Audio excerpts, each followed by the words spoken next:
The time being slightly after 7 p.m. on Monday, September 18th, 2023, I will call this special town meeting to order. Good evening and welcome to the 2023 special town meeting. My name is Jim Salvi, 74 West Acton Road. I'm the elected town moderator and I'll be presiding at tonight's meeting. Town meeting is where the town gathers as a legislature to govern its affairs, to appropriate funds, enact bylaws, and accomplish other tasks. The principles that govern it are really pretty simple. Every eligible voter is welcome and gets one vote. Anyone who wants to speak has an equal chance to do so. We speak politely, we listen politely, and then we vote. So let's get started with some specific announcements. Happily, very happily, food and beverages are permitted here because this is a cafeteria. If you are here for the duration, I hope you have your 9:30 snack. I know I do, and I don't have enough to share. There's no smoking on school grounds. Please turn off or mute your cell phone. And let's talk a little bit about how we're going to conduct business tonight. What you will be voting on will be the main motions under the articles. That motion will usually be made by a member of the Board of Selectmen. Now, these motions may differ a bit from the language that's in the warrant. The warrant articles are really just a notice or a warning to the town of what might be voted at this meeting. Any motion language that varies significantly from the warrant will be on the screen in the front of the room. Here's the bottom line. Please pay attention to the language of the motion, not so much the article. That's a confusing slide. Most of our votes today will be using the clickers. The buttons labeled 1A and 2B, yes, no, are the only buttons that should be working on your clicker. On each vote, I'll tell you for how long voting will be open on that question. The last button that you press on the clicker during that voting period is the vote that is recorded. So if you make a mistake, if you change your mind, that's okay. The last vote is the one that is recorded. When your vote is recorded, the clicker will say okay in the top left of the LCD window. Please look for that. Please assume that the clickers work only here in the, whatever this is, cafegimatorium, whatever we call this. On votes that require a simple majority and that I don't think will be controversial, I may call for use of the old-fashioned cards. Each of you got a card, a yellow card when you registered. It looks like this, and you remember how to use these. You just hold them up to vote. If a vote is closer than I anticipated, I will still make the call about whether it passed or not, but my call can be challenged by 7 voters standing. If that occurs, we'll take another vote using the clickers. I'm not planning on using the cards on anything that ought to be that close, but you never know. Let me introduce the cast of characters that are on stage with me. Town Clerk Linda Hathaway.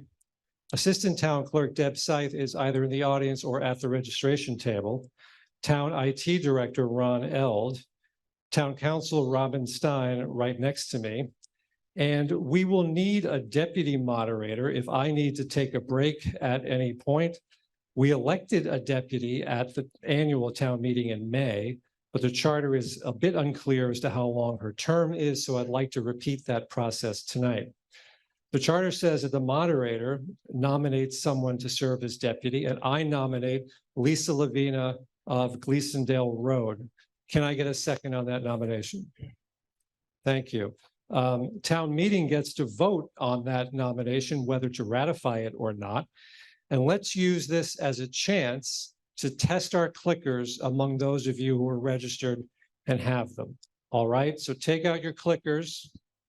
The question again is on the nomination of Deputy Moderator, of Lisa Lavina as Deputy Moderator, requires a simple majority. Voting is going to be open for 3 minutes. We have so many people.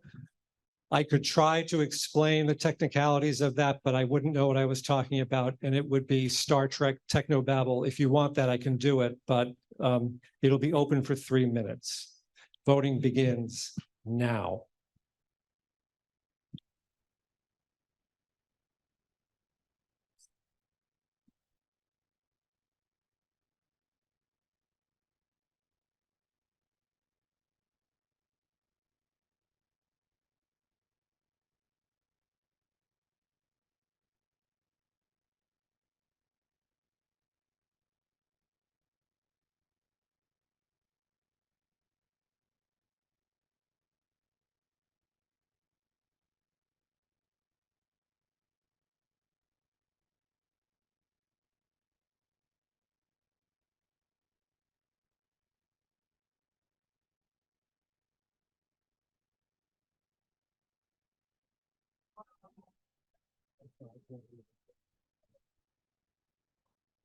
Make it clear what yes and no are on that votes.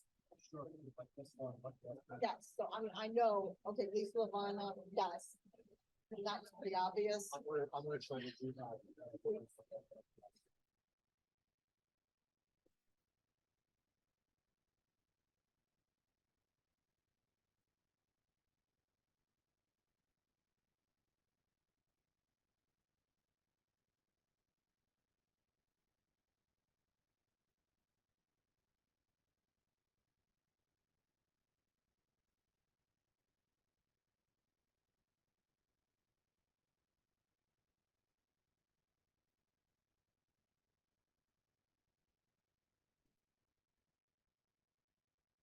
We're at about 1.5 minutes. Votes are still coming in, but at a slow rate, which is actually a good sign.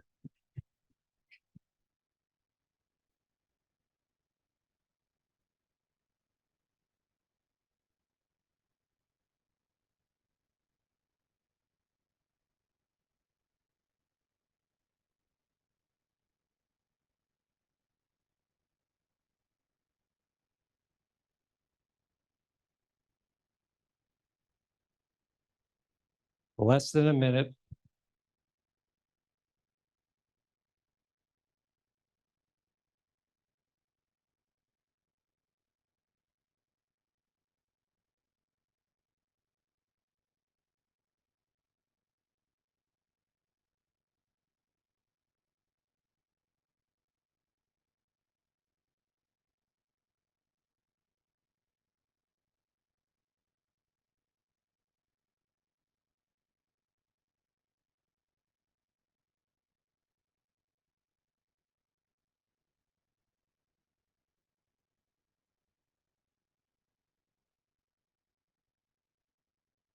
Ten seconds.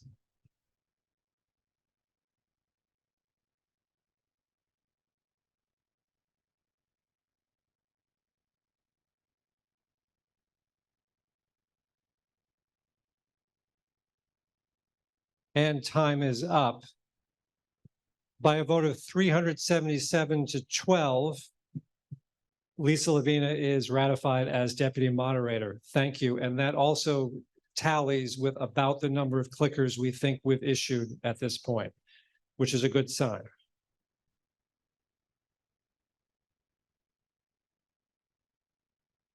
On the floor in front of me and facing you is the Select Board and the Town Administrator. Let me introduce them. Board Chair Courtney Frecia, members Megan Birch McMichael, Ingeborg Hegeman Clark, Hector Constanzos, and JT Toole, and the Town Administrator Denise Demkowski. Your warrant contains recommendations from the Finance Committee.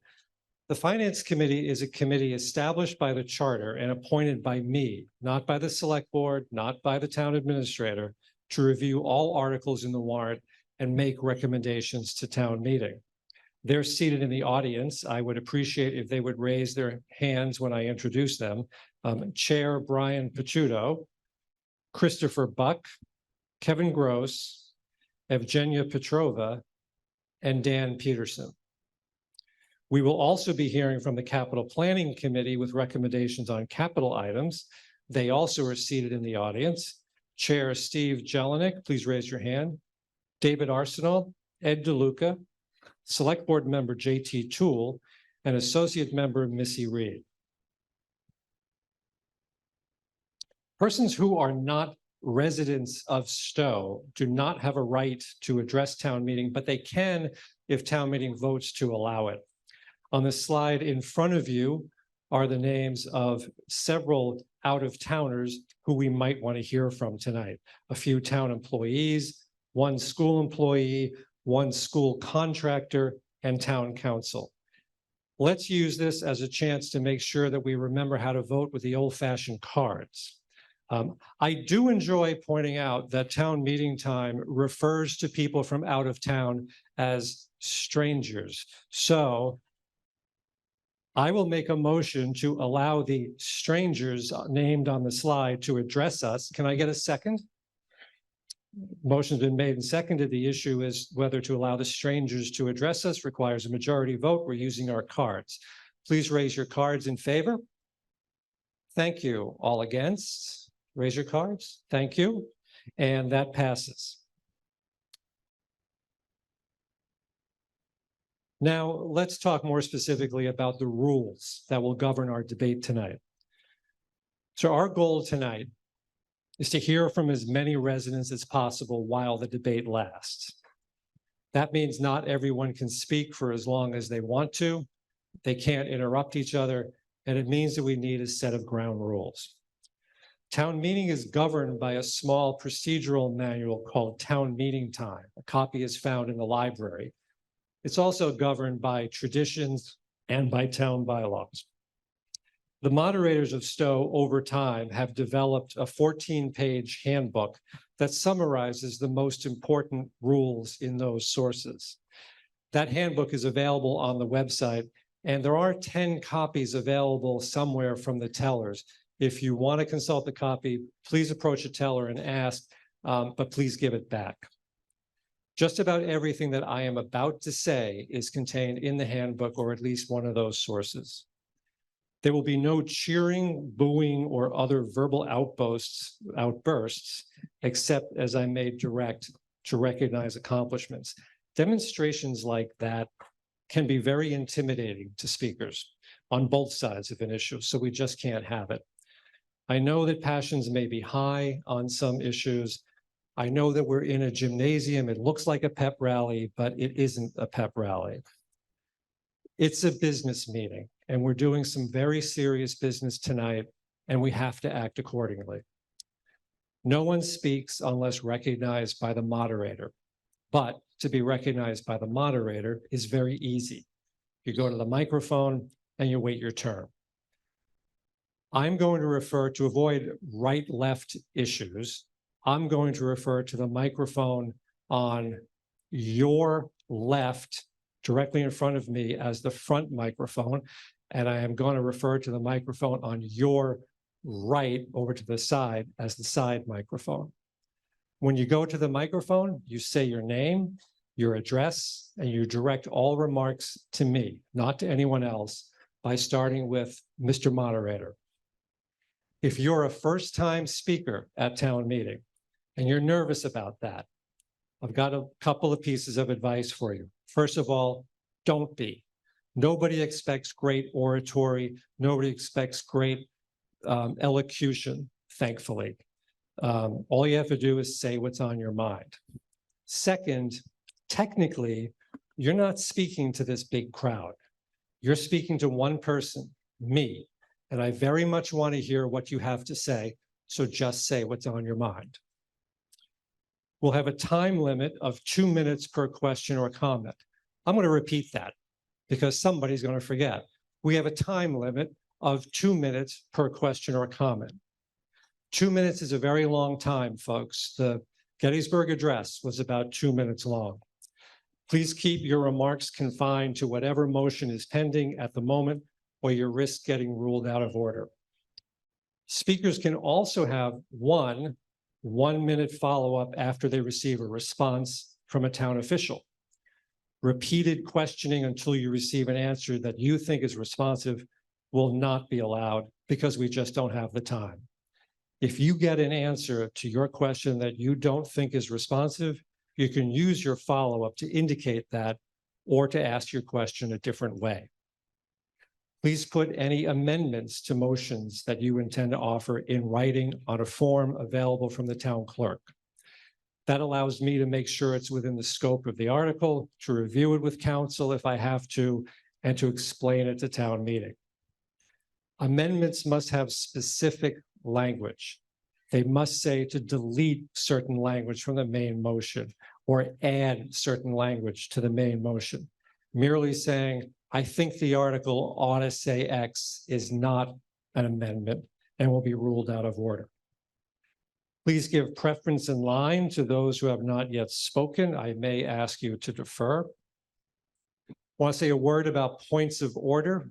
There are very few appropriate points of order. Point of order essentially means the person who's speaking shouldn't be speaking. The thing we're talking about, we shouldn't be talking about. But there are two very good examples that I do want to highlight for you. One is where the moderator makes a mistake. I take a vote on an amendment and then forget to take a vote on the main motion. That's a good point of order. The second is if you can't hear, and I am particularly concerned about the folks in the back of the room. If you can't hear, you don't worry about going to the microphone. You stand up, you yell, point of order, do this so I understand what you're talking about. All I will be able to do is to tell the speakers to hold the microphone closer and speak louder, but I'll do that. In Stow, our tradition is to allow debate to proceed for 30 minutes, at which time the moderator will accept a motion to call the question. That means end the debate. If you think you've heard enough before 30 minutes has ended, you can still call the question. But if I don't think that the issues have been aired sufficiently or that a significant number of people are still waiting to speak, I may ask you to renew that motion after 30 minutes has expired. Now, because I expect a significant number of people who may want to address Article 1, I'm extending that period to 45 minutes for Article 1. A motion for reconsideration will only be allowed if new information is offered and can only be offered up to 2 hours after passage of the original motion. That's on pages 11 to 12 of that town meeting handbook I referred to earlier. Thank you to a group of parents who have arranged for a kids' town meeting here at Center. No applause, please. I'll let you know. If you do have a child here in the cafegimatorium, they are more than welcome to remain unless and until we need the seat for a registered voter, which is actually a possibility tonight, maybe a likelihood, or until the child, let's say, expresses his or her displeasure in such a way that it prevents others from participating. If that occurs, please take advantage of the service that the parents have offered. Stow TV is recording this. I do want to express some special thanks to all those who pulled this town meeting together. Obviously, it was a logistical feat. That's Stow TV, the IT department, the town clerk's office, all of our checkers, Lisa Lavina, technical volunteer Kate West, the school department, the town administrator, and the select board office. One final thing. If you have a procedural question about town meeting in general, I probably cannot answer it because I'm busy with this. Please approach the stage. Deputy Moderator Lisa Lavina will either answer your question or get you an answer. If you have a procedural question about a particular article, best thing to do is to go to the microphone. Finally, in reviewing some old town reports, which is how moderators spend their free time, I came across the invocation that moderator Ed Newman used to use, and I bet some of the people in the room remember that. We've gotten away from any kind of invocation but I thought that Ed's words were appropriate for tonight, kind of inspiring, and I hope you agree. Ed used to make us stand for this, but I'm not going to do that. And here's what he used to say. Before we start the business of this special town meeting, let us commence, as has been our custom, by remaining silent for a moment. Let each of us reflect on how, through this town meeting, we and our neighbors provide for our common good. As we deliberate and vote tonight, let us be reminded that the passions of the moment are not always the best guide for our conduct in the future, and that if sacrifice by a few is required, the sacrifice should be only where the common goal is worthy of that sacrifice. Let us approach each issue, no matter how divisive, with an open heart and an open mind.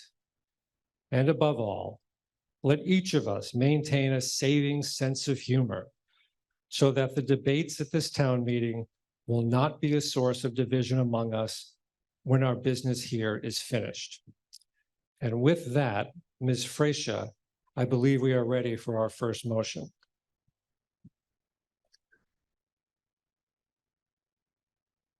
Mr. Moderator, I'd move the reading of the warrant and return of the constable thereon be waived but made a part of the record of this meeting, and that the moderator be permitted to refer to each article by subject matter instead of reading each article in its entirety. Second. I have a motion made and seconded to waive certain procedural formalities, including me reading the entire warrant out loud. I think I will risk the cards on this one. All in favor of waiving these procedural formalities, please raise your cards. Thank you. You can lower them. All against. Wow. Oh, okay. Thank you. I'll call that unanimous. Thank you. And I am ready for a motion on Article 1. Ms. Frecia. Mr. Moderator, I move that the town I think we're starting the meeting with $2,040,714,926 borrowing authorized by the Neshoba Regional High School School District as printed in Article 1 of the warrant for the purpose of paying costs of a new Neshoba Regional High School, 12 Green Road, Bolton, Massachusetts, 01740, including site work and athletic fields, including the payment of all costs incidental or related thereto, the project. Which school facility shall have an anticipated useful life as an educational facility for the instruction of school children of at least 50 years, and for which the district may be eligible for a school construction grant from the Massachusetts School Building Authority, MSBA. Said amount to be expended at the direction of the Neshoba Regional School District's Project School Building Committee. That the town acknowledges that the MSBA's grant program is a non-entitlement discretionary program based on need as determined by the MSBA, and any project costs the district incurs in excess of any grant approved by and received from the MSBA shall be the sole responsibility of the district and its member municipalities. Provided further that any grant that the district may receive from the MSBA for the project shall not exceed the lesser of 55 9/900% of eligible approved project costs as determined by the MSBA, and the total maximum grant amount determined by the MSBA, provided that the approval of the district's borrowing by this vote shall be subject to and contingent upon an affirmative vote of the town to exempt its allocable share of the amounts required for the payment of interest and principal on said borrowing for the limitations on taxes imposed by Mass General Law 59, Section 21C, also Proposition 2.5. And the amount of borrowing authorized by the district shall be reduced by any grant amount set forth in the project funding agreement that may be executed between the district and the MSBA. Second. Thank you. Ms. Freesia, our eagle-eared counsel noticed that at the beginning of the motion, you may have said 240,714,926. Did you in fact mean 241,714,926? Mr. Moderator, I meant $241,714,926. Is there still a second? Second. Without objection, the motion is so amended. That's all right. Ms. Freesia. Our eagle-eared counsel noticed that you may have said "and" before number 2, the total maximum grant, rather than "or." Do you accept that friendly amendment? Yes, I do. And does the second? Second. Without objection, so amended.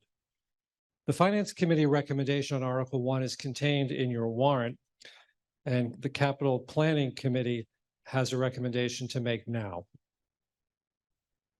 Mr. Jelinek. Mr. Jelinek, you can use that front microphone right there.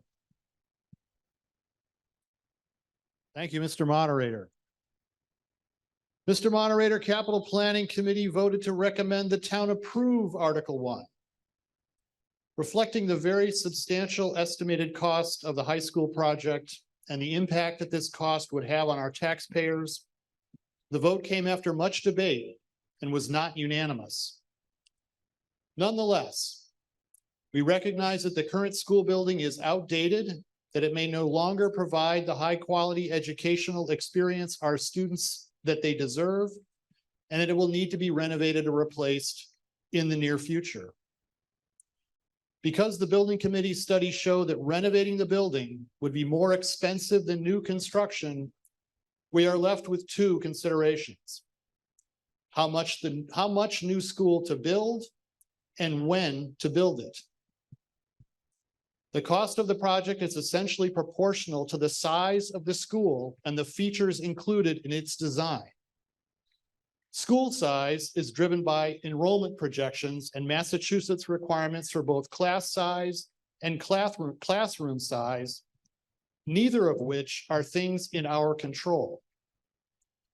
And while it's possible that the project costs might be reduced by mandating that the building be designed to only provide our children with a bare bones education, capital planning is persuaded that this course of action would be short-sighted rather than an investment in the future of our Neshoba High School students and the strength and vibrancy of our community.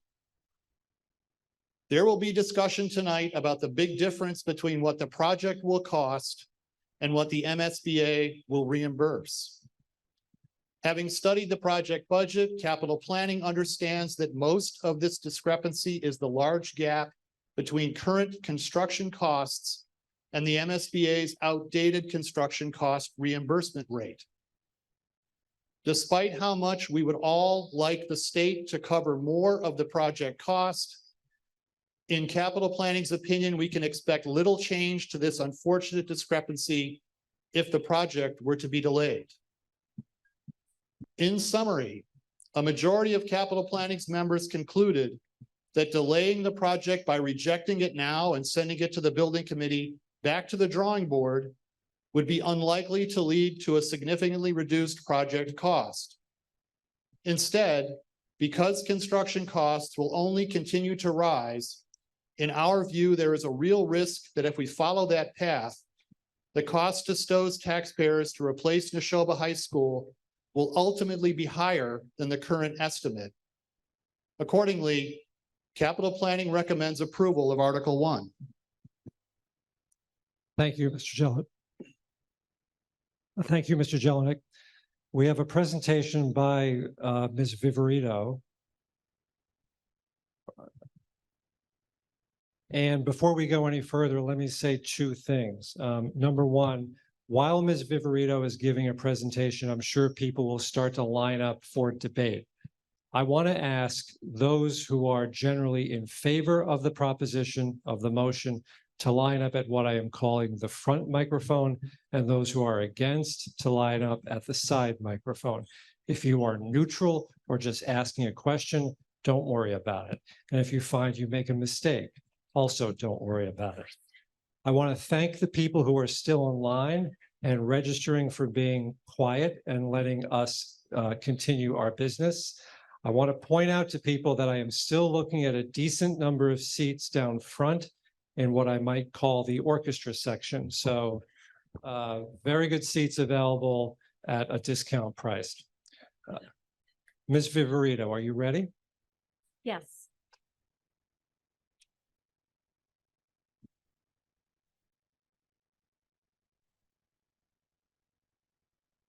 Hi, everybody. There are a lot of you out here. So good evening. Thank you all for joining us at Stow's special town meeting tonight. I know it was not easy to get into the seat, and we really appreciate you being here. My name is Leah Viverito, and I'm currently the chairperson of your Neshoba Regional School Committee. I'm also the co-vice chairperson of the NRHS School Building Committee. With me to present tonight are two additional members of that committee, residents of Stow, Ms. Kristen Kendall, who is an architect in the public school sector.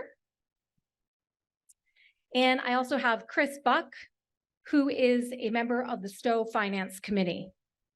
We will also rely on our owner's project manager representative, Ms. Marianne Williams of Skanska.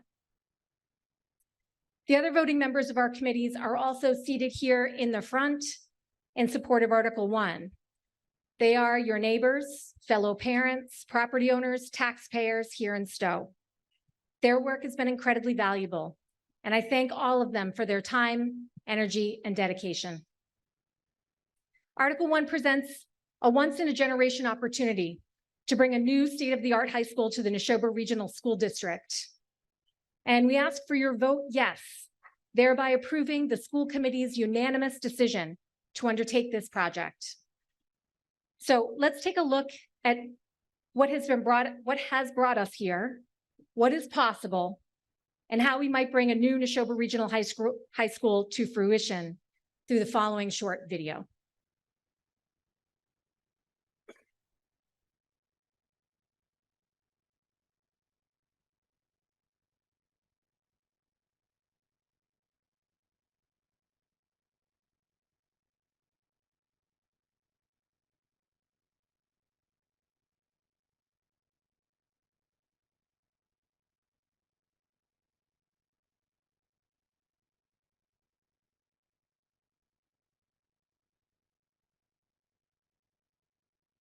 Today marks a pivotal moment that will shape the future of education in Bolton, Lancaster, and Stow. We stand at a crossroads facing critical decisions that concern the future of high school education for the residents of our towns. These decisions hinge on an aging school building and the incredible opportunities that await us. Neshoba Regional High School opened its doors in 1961. Back then, our world was centered around industrial production, and our educational system was tailored to prepare students for jobs of that era. However, the world has transformed significantly since then. We now live in a rapidly evolving digital age driven by technology and sustainability. The dramatic advancement of technology over decades has coincided with the deterioration of our existing facility. It lacks compliance with building codes, energy conservation codes, and structural standards. Handicap accessibility is subpar, and our building systems are outdated and inefficient. The building envelope, including windows, walls, and roof, is in dire need of attention. Our classrooms are undersized, and the educational spaces struggle to meet modern standards. Acoustic issues persist, and there's a lack of collaborative learning spaces within the school. A new Neshoba Regional High School presents a unique opportunity to adapt to these modern needs. It will be purposely designed to prepare our students for leadership roles in technology, sustainability, artificial intelligence, and beyond. This cutting-edge institution will foster innovation, collaboration, and creativity, nurturing the essential skills our students require for success in the 21st century. The NEAS standards for accreditation emphasize the importance of school building and some facilities that ensure safety, support diversity, and comply with federal and state law. Our school district must address these issues with both short-term and long-term planning for capital and If everybody could, if you know how, if you could take your phones off the Wi-Fi, that might help us. It's like we're in my house right now. Sorry, Jim.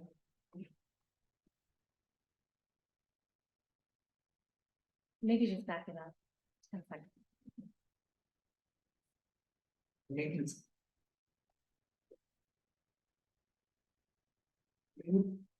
Ability, artificial intelligence, and beyond.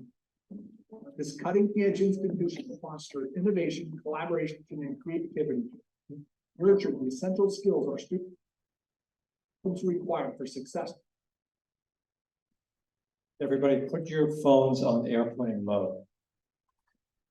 No, I'm serious. I should do it. I'm gonna recess for 1 minute. The NES standards for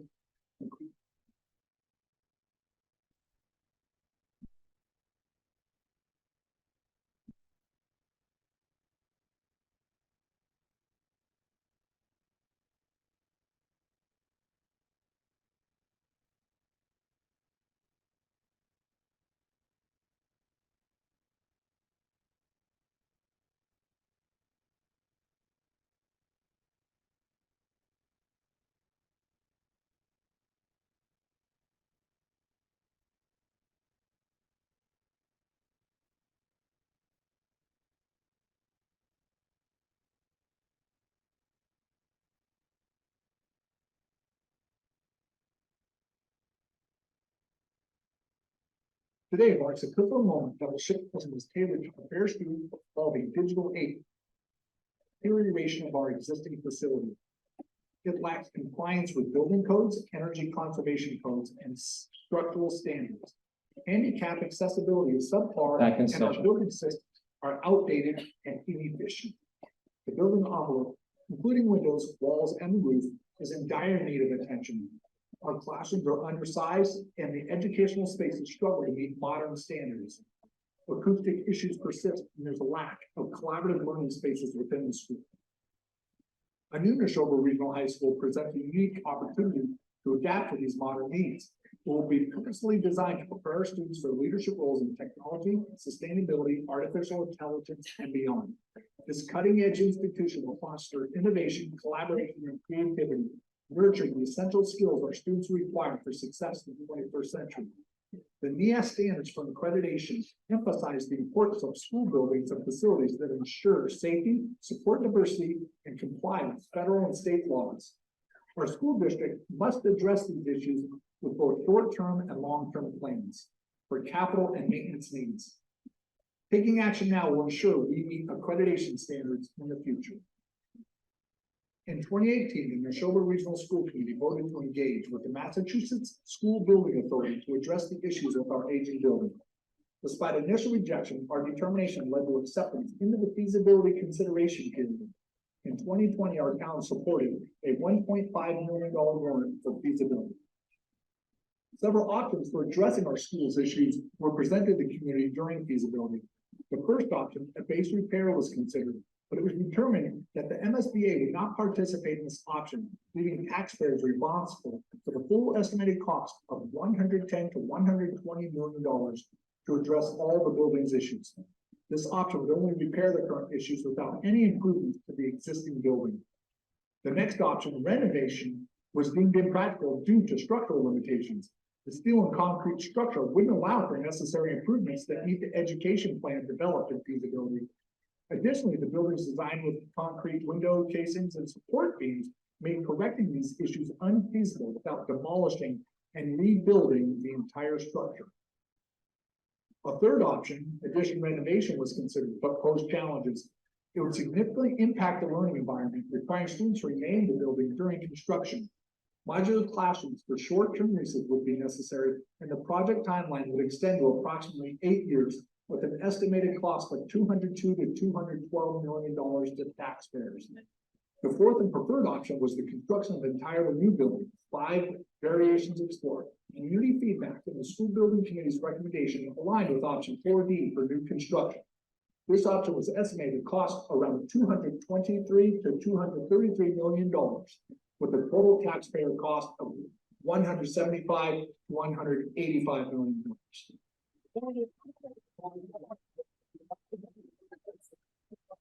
At the conclusion of feasibility, it was estimated that a new building would cost $241,714,451. On August 30th, 2023, the MSBA approved a facilities grant of $64,793,451, leaving an estimated taxpayer share of no more than $176,921,475. According to the regional agreement, the 3 towns will share for debt based on their residents' attendance at Neshoba Regional High School.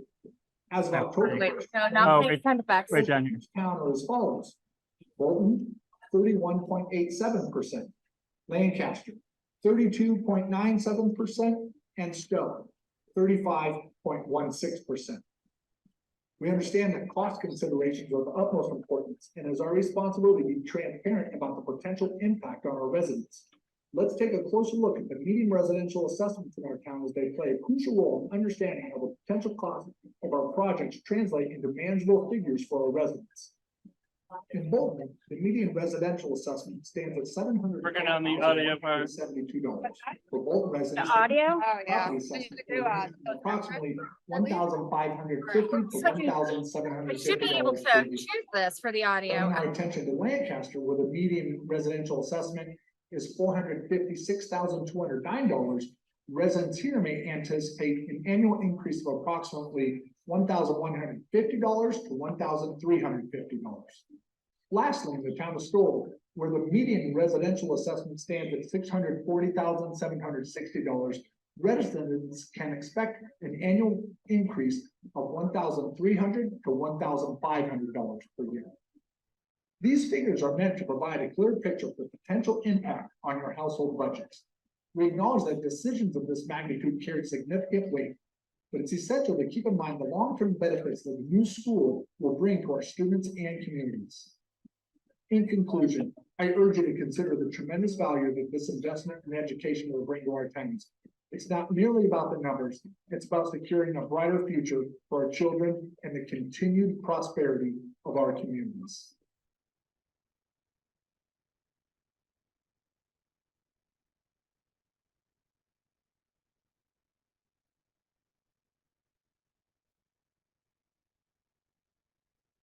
So this slide is meant to represent what the video just ended on. We'll leave it there as I conclude the presentation and hand it back over to the moderator. Sorry, that was me. Thank you, Ms. Viverito. We will begin debate. Jim, I'm sorry to interrupt you. I have my concluding statement. Pardon? My concluding statement. Oh, I'm sorry. I thought you said you're handing it back over to moderator. I have one more thing to say. You forgot. No, I just have one more thing to say. Please, go ahead. Thank you. Sorry. All right, everybody. So in closing, the Neshoba Regional High School has served us all well, but it is beyond its intended lifespan. The feasibility study commissioned and paid for by you, the taxpayers of the Neshoba Regional School District, concluded that the most fiscally and educationally responsible choice is new construction. Should we vote down this article today, we will lose our partnership with the MSBA, and our towns will be faced with annual requests for the unsubsidized funding of much needed repairs, including a new roof, a new HVAC system, new windows, and new doors, and this is just a start. And after spending millions of dollars on this base repair, we will still be left with a building that doesn't meet our educational plan for 21st century learning. This will also jeopardize our ability to meet the NEASC accreditation standards, which could lead to probation and a potential loss of accreditation. We acknowledge that the cost of this new facility will be significant for all of us. We understand it is a lot to ask, but also understand that the time is now. Supporting the construction of a new Neshoba Regional High School is not just about improving education. It is also about building a stronger, more vibrant, and connected region that embraces the challenges and opportunities of our future. It is an investment in the well-being and success of our children and the prosperity of our community. It will provide an opportunity to build a greater sense of unity and pride among our 3 towns and will create an accessible and inclusive facility that will foster a sense of belonging for all of our residents. We urge you to vote yes tonight and again at the ballot box on Saturday, September 23rd from 10 to 4 p.m. Thank you all, and I yield to the moderator. Thank you, Ms. Viverito. And I don't see anyone at either of the microphones. I find it hard to believe that we're ready for a vote. Again, the microphone in front of me, which I'm calling the front microphone, is to be the yes microphone. The one to the side microphone that I'm pointing at right now is the no. If you're neutral, don't worry about it. If you make a mistake, don't worry about it. Front microphone. And remember, please, 2 minutes, 1 minute follow-up, front microphone. Catherine Haverly, 20. I knew I'd do it. 20 Indian Ridge Road. My question is, we've already spent money on this in a feasibility study. I'm working on it. On a feasibility study, if we vote this down, what's the shelf life of this feasibility study? Will we have to come and vote and spend more money on a feasibility study? Is it 6 months, a year, or anybody's guess? So the MSBA is very clear about the timeline. We have how many days? We have 120 days from August 30th to get the community's approval and funding. If we do not, the project is completely terminated. And if we want to do this in the future, we would have to start all the way back at the end of the line and wait our turn again. Do you want your follow-up or? Yeah, because it. Yeah, we would have to do the feasibility study again. Okay, that's what I wanted to know. Thank you. Can everyone hear the questions? I'm getting a mixture of yeses and nos. Raise your hands if the answer was no. Primarily the back. All right. Can you hear me, those people in the back? Yes. Okay. So to speakers, here's a hint. It may help to take the microphone out of the little cradle, and you have to hold the microphone uncomfortably close to your mouth. Okay? So bring it to the point where it feels comfortable and then bring it closer. Side microphone. Harry Lynn, 30 Orchard Drive.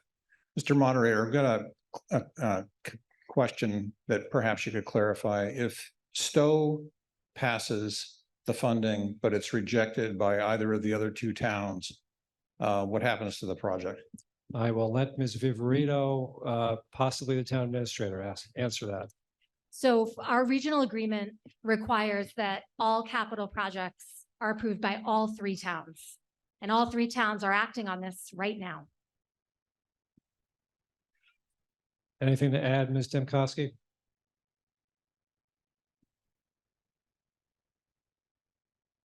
Yes, that is correct. It needs to pass all 3 towns at both town meeting and the ballot. Side microphone again. Yeah, I'm not so afraid of holding the mic. Mr. Moderator, Mark Forbes, 1 White Pond Road in Stow. My concern about this project is that it's going to devastate some of the homeowners who are older residents who are on fixed income. I understand that $1,300 to $1,500 a year is not really all much money for, when you're assessed at $700,000, but people who own $1 million houses or more, it's going to be a lot more. I'm appalled at the way the school has maintained their building for the past 60 years. I was a chief engineer for Wonder Bread for 35 years, and we maintain the equipment in the buildings, so they wouldn't have to have these large expenditures of $260 million. I don't agree with this. I think we're buying a Cadillac or when I look at a car, I don't buy a Lamborghini. I buy something that's more reasonable and more affordable. I think we're looking for technology and a building that's way oversized and for what it's for. I do have a question about how many students that'll provide, additional students that'll provide if we go with this project. Is it gonna be 500 more students allowed in this bigger building that we're building? Ms. Viverito? I'd like to turn it over to our owner's project manager, Marianne Williams from Skanska. She can give you a little bit more detail at the mic. Good evening. So the design enrollment is for 925 students. That's meant to address the school at 85% capacity. So if we were to look at 100% capacity, it would accommodate 1,088 students. Follow up. Okay, so at that rate, Stowe has two major projects going on right now. Imagine Bolton and Lancaster must have some as well. With 350 new buildings are going to be built, new homes in Stowe within probably the next 5 or 6 years. And they're going to be kids in that school, in those homes. They'll probably be high school age. And I'm curious how we're going to accommodate that. We're going to come back and say, well, gee, you know, we don't have enough money. We need to put another $50 million into it. I don't understand this game plan we're doing. I think we're way overspending, and I don't agree with it. Thank you. So to answer your question regarding the number of students that might be in addition to what we're designing the school for, that currently there has been an evaluation done of those projects in the pipeline, and they believe that it would hit at maximum about increase the number of students attending the school by 100, which would put it at 1,025. Thank you. Front microphone. Joanna Miller, 127 Adams Drive. I strongly support passing this article. And I have a question. If Articles 1 and 2 pass, will this have any impact on police and fire service in town? Ms. Viverito, do you want to handle that? I think, let me confer. Why don't I ask the town administrator to address that? We are not expecting this to have any impact on our public safety services. Obviously, the high school is in Bolton. I don't really want to go into Article 2 yet because we haven't gotten there, but I don't expect either to have an impact on our public safety services. Thank you. Side microphone. Michael Friedman, 106 South Acton Road.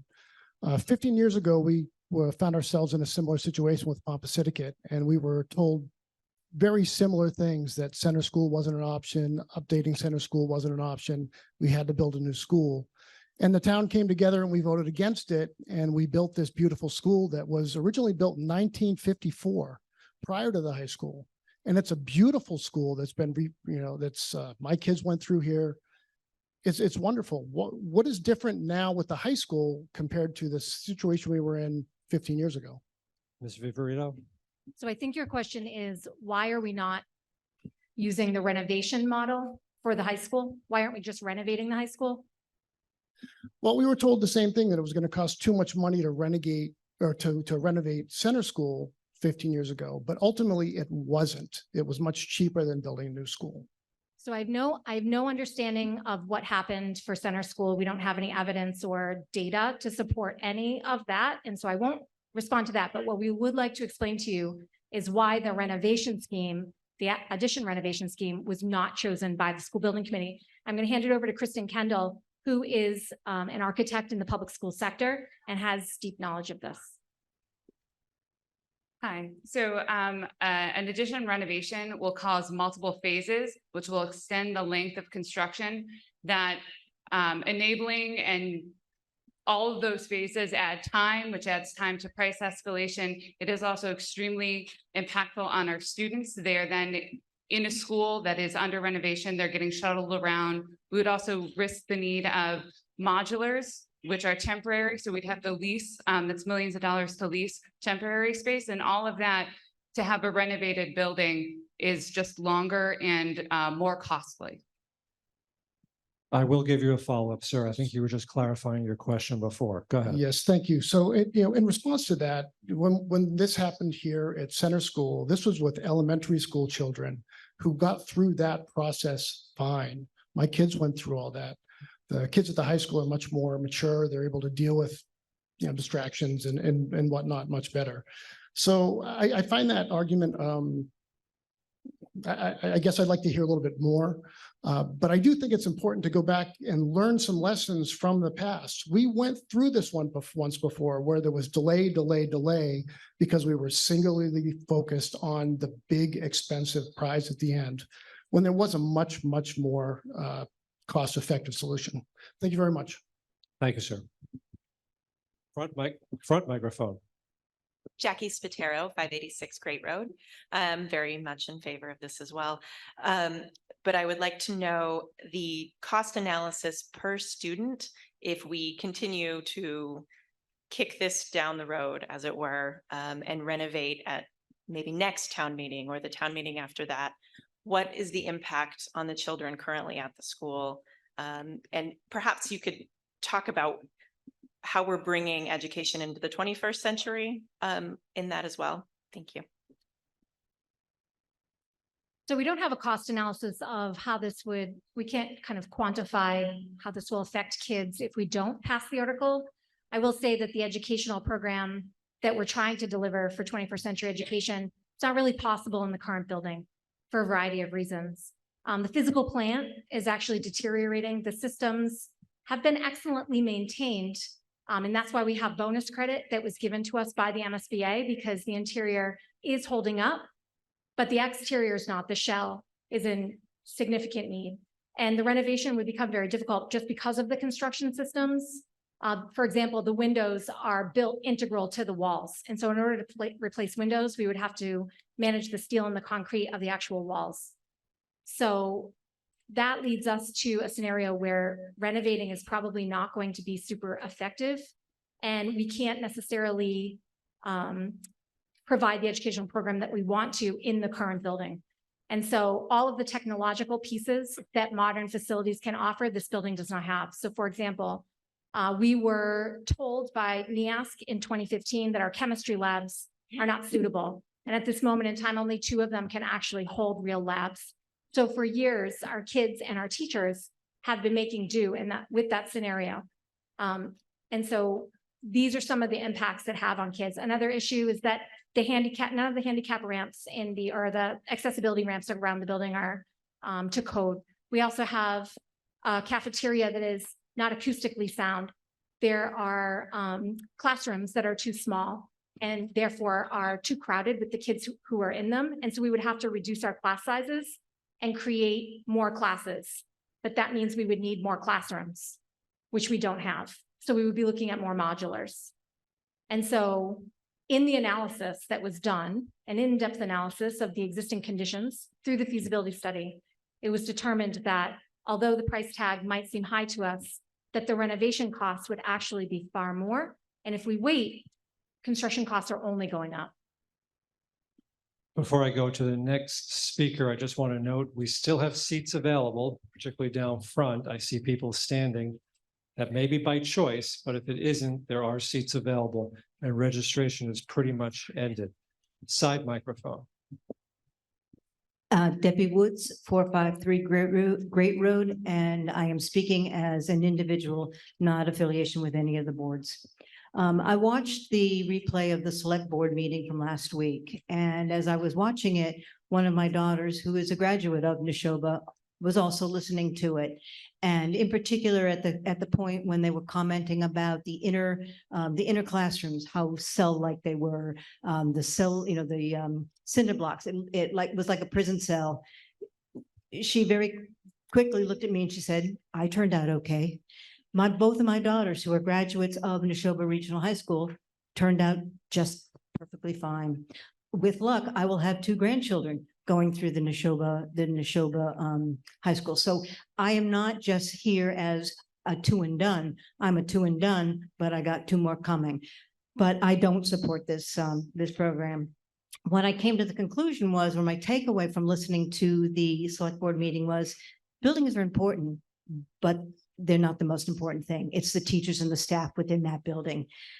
As part of the group. No applause, please. As part of the group who fought for this building, for the renovation of this building, we've heard all these scare tactics before. We heard about loss of accreditation. We heard about loss of funding, and we pushed forward, and we have one gorgeous building that was done. And this building was going to be abandoned, and that would have been a shame.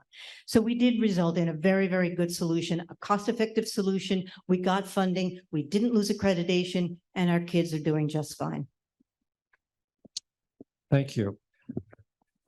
Front microphone. Nathan Milligan, 245 Harvard Road. I do not have a question. I just wanted to comment on some of the things because I have a unique perspective here. I am 40 years old. I was born in this town. I went to all the schools, and I now have a son who is going to go to all the schools. I lived through the Hale School renovation. I lived through the Neshoba renovation. To say they had no effect is harmful and hurtful. They had very large effects. I remember missing lectures because there were saws running. I remember buildings being closed. We had 6 classrooms in a gym. Renovations at higher prices, detriments to our students is not the right thing. I really implore people to look at the numbers and think about making the hard call. I'm scared of the tax increases too, but we have to do something. So I'm asking people to act and vote with their heart and to just try to make it work. Thank you, sir. Side microphone. Lenny Golder, 67 Old Bolton Road, speaking as an individual. I have a question. It seems that one of the things that is driving this project is a concern about keeping an accreditation with NEASC. And I'd like to know if you have something specifically in writing from NEASC that details what NEASC feels we need to do to maintain our accreditation. And does that include new construction for a high school? Yes, so accreditation is a process that only high schools go through. So center school, if they are accredited, perhaps their preschool, et cetera, it's different. So NEASC accredits high schools. Every single high school in this state is today a part of the NEASC program. In 2015, they visited Neshoba on their decennial rotation, and that report gave multiple recommendations, both about the educational program and about the physical plant. They deemed that the facility needed significant attention. A couple of the things that they identified is the fact that the classrooms are too small. They also identified the fact that the science labs were inadequate. So those things can be found on the website if you wanted to see the NEASC report. The organization comes back every 10 years. And so we are readying as a community for the next decennial accreditation report. And they will be looking to see that we are making progress toward the standards that we were not proficient at the time. Do you have something from that report, that feasibility report, that you could show us? I do. So actually, there is a presentation in the town meeting materials that is different from this, but it is hyperlinked on the website. And about 8 slides in, it gives you all of the bullet items of the things that NEASC identified us needing to remedy. I can read them to you if you would like. Sure. Hold, please. Mr. Golder, you realize that was your one minute follow-up. Okay.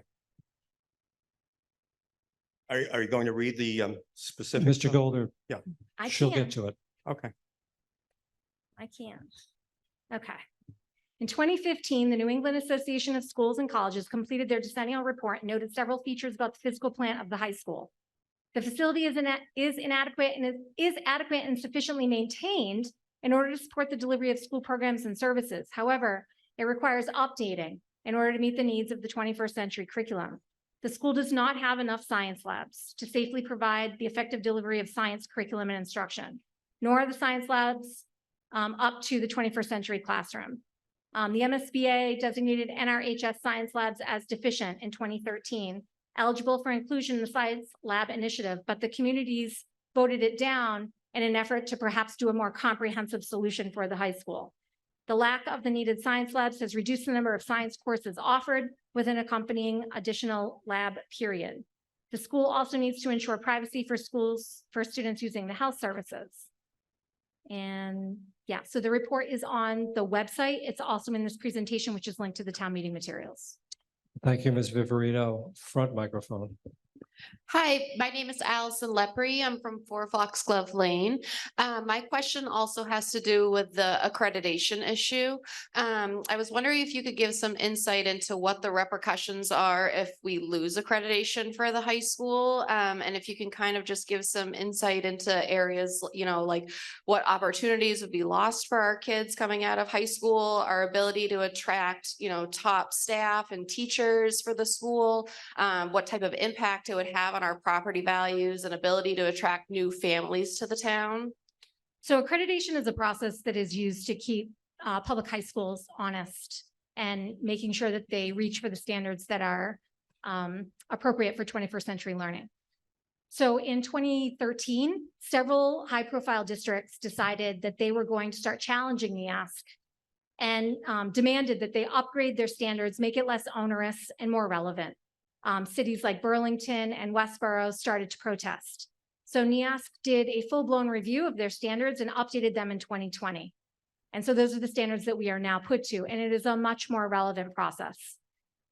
So all the schools in Massachusetts are put to it. If we were to vote no, there is the possibility, and several schools across the Commonwealth have experienced this, where the school is put on probation. That probationary period can then last for 5 to 10 years, where during that time period, the school is going to need to fix the problems. If the probationary period is brought to a cancellation of the accreditation, then it's not completely clear what will be the result, as the school and the communities were incapable or unwilling to do anything to help. But it would certainly jeopardize our children's ability to graduate from an accredited high school. It would perhaps push families to look elsewhere if they knew that the communities did not have an accredited high school. It would potentially also encourage staff members who we are really trying to keep and hold on to our really talented staff members. It perhaps would encourage them to look elsewhere as well. Thank you. Side microphone. Stephen Kelly, 534 Great Road. One of my big concerns is I know this project's going to increase our tax liability, and that's what most of us are worried about.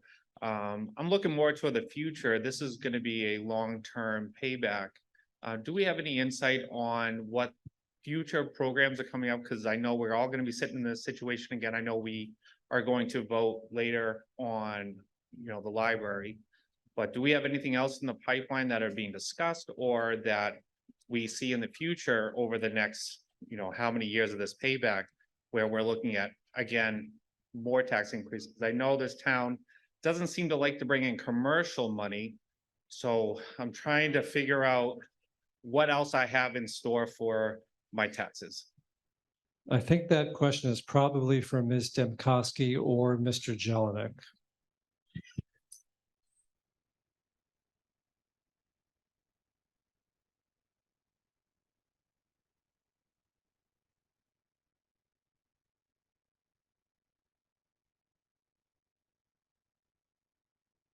So the length of the bond, I believe the school is proposing is 30 years. Obviously, there are going to be other projects that come up over the course of the 30 years. All of the municipal infrastructure at some point, there's potential for other school projects to come up during that time. We have a lengthy capital project that will take place. 30 years is a long time. Do you have a follow-up, sir? I'm more looking to see if there's anything right now on the books for, maybe the next 5 years. The gentleman said he's looking to see if there's anything on the books now or in the next 5 years. Any further answer, Ms. Demkowski? So we certainly have capital projects over the next 5 years. Until we go through a budget process and get quotes, I can't estimate on what the cost would be or how we would be funding those. Thank you, sir. Front microphone. Hello, Kevin Carter from 330 Great Road in Stow. I appreciate that this is a very expensive project. As I see it, renovating and spending money on an existing school that's failing is also very expensive. I work in the technology sector and I've seen the kind of technology that's coming, and it is profoundly disruptive, and it's coming for our kids and our communities. A school built in the 1960s is already obsolete, and the infrastructure of the past will not prepare our kids adequately for the future. I would very much like to understand the inadequacies that exist in the school today and why we feel that the school is insufficient now and how those might be even more exacerbated over time. Thank you.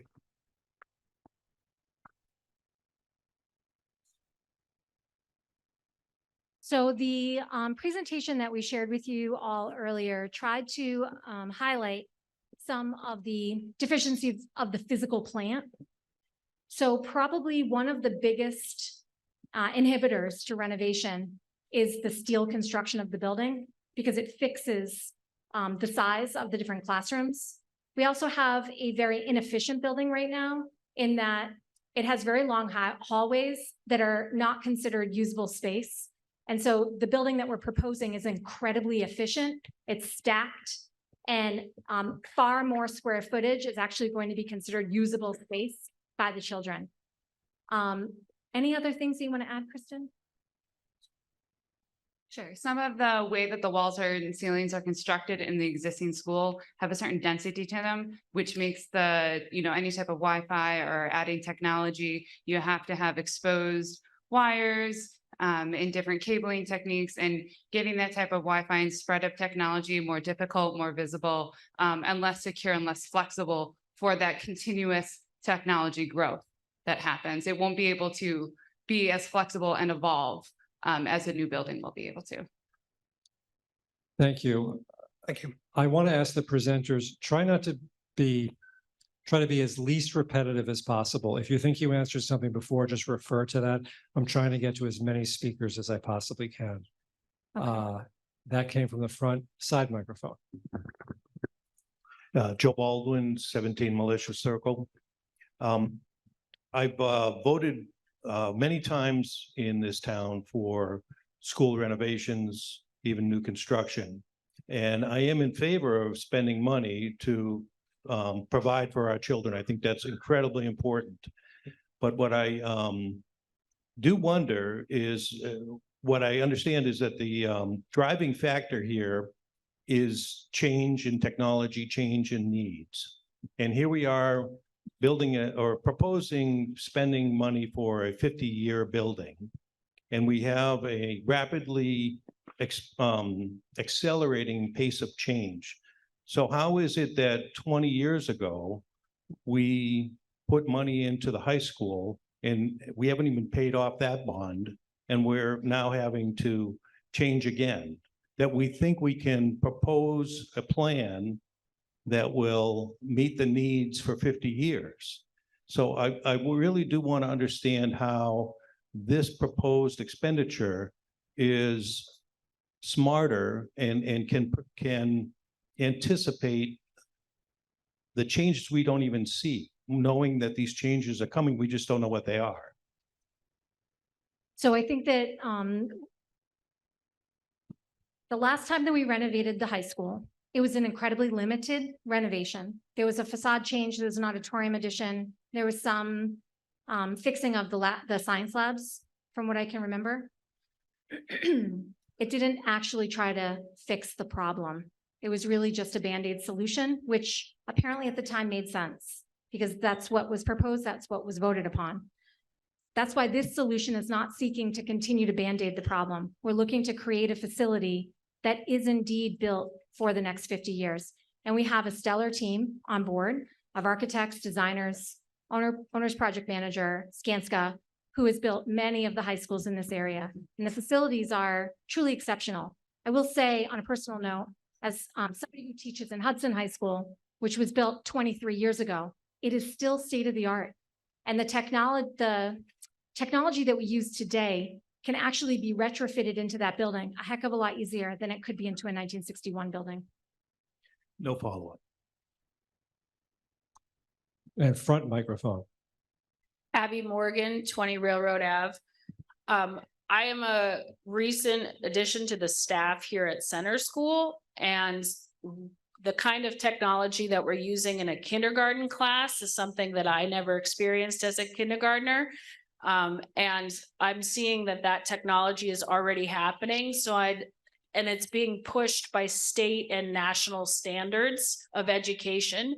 Could you speak to how state and national standards are influencing the new construction, and how, like you talked about, the spaces themselves were not sufficient on a basic renovation based on educational and curriculum standards?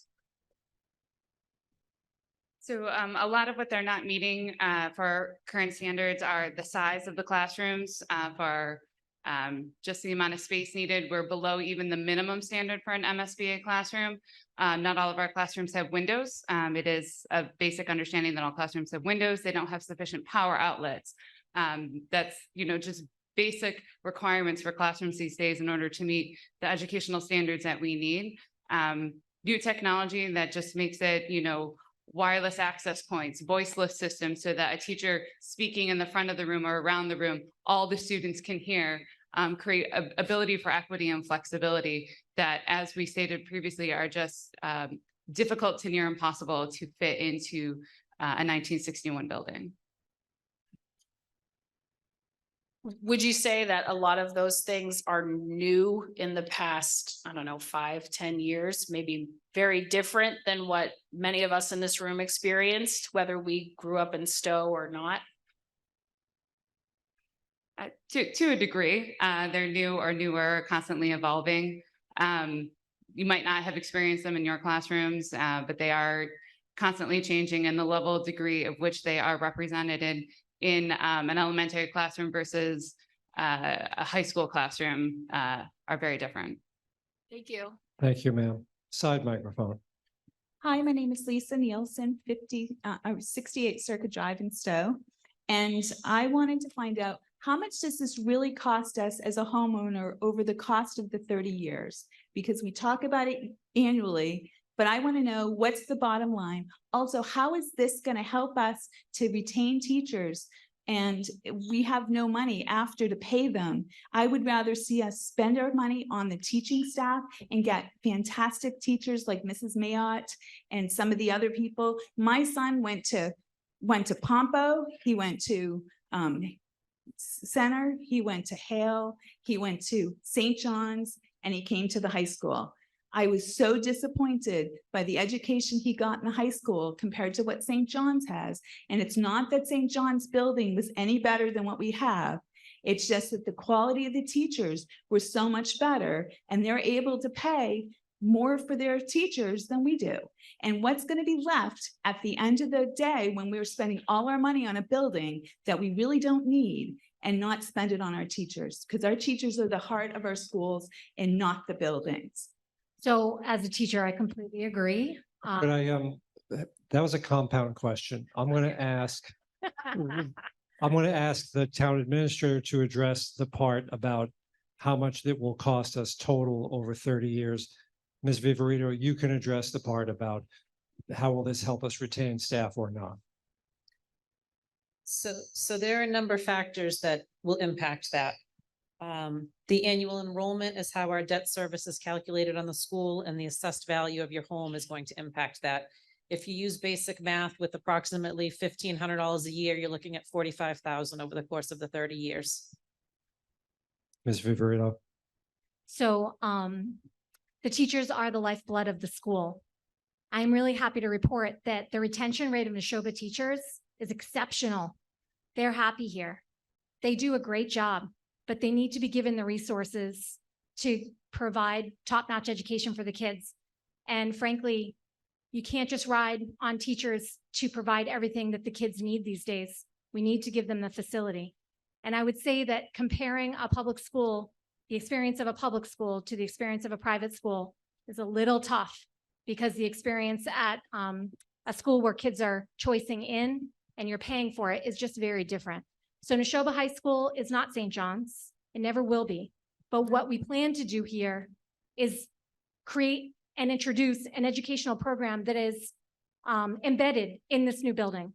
The educational visioning process that was conducted over the last many months in tandem with our principal, Kate Boynton, Dr. Boynton, and also our design team, they have come up with an educational revolution that will match the amazingness of this building. And with the help of our new superintendent, who I think everybody probably knows is fantastic, we, as the school committee, will see that this educational program is put into effect as soon as the building is into effect and the teachers are ready. They came up with it. And so we're excited for the future. Is there a follow-up? Yes, so I understand that they're saying it's for around 45,000 based upon our values now, but I've noticed that my taxes at Stow have been going up threefold all the time. I'm getting all these increases in my house value where it's all paper value.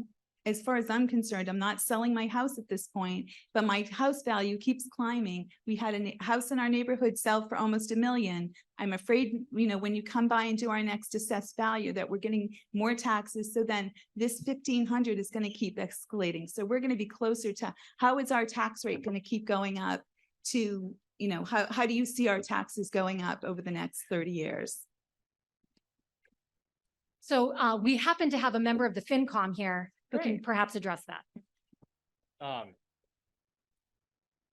So the way that the school is paid for or the new building is paid for is separate from the operating budget of our town. Closer to the mic, Chris, I think. So the operating budget of the town is functions separately from the way that this project would be bonded out. So in the same way that you might take out a mortgage for buying a new home, you would essentially reach an agreement with the bank. They would make that loan, and you would have predictable payments over the course of that loan. And any changes to the operating budget of the town doesn't impact the way at which you're, the rate at which you're paying down the principal of that loan over the course of its 30 years. Can I? Thank you. No, that was your one follow-up, but I will say, I think what the question was heading toward is what is the increase in taxes on the average valuation? Can the town administrator answer that?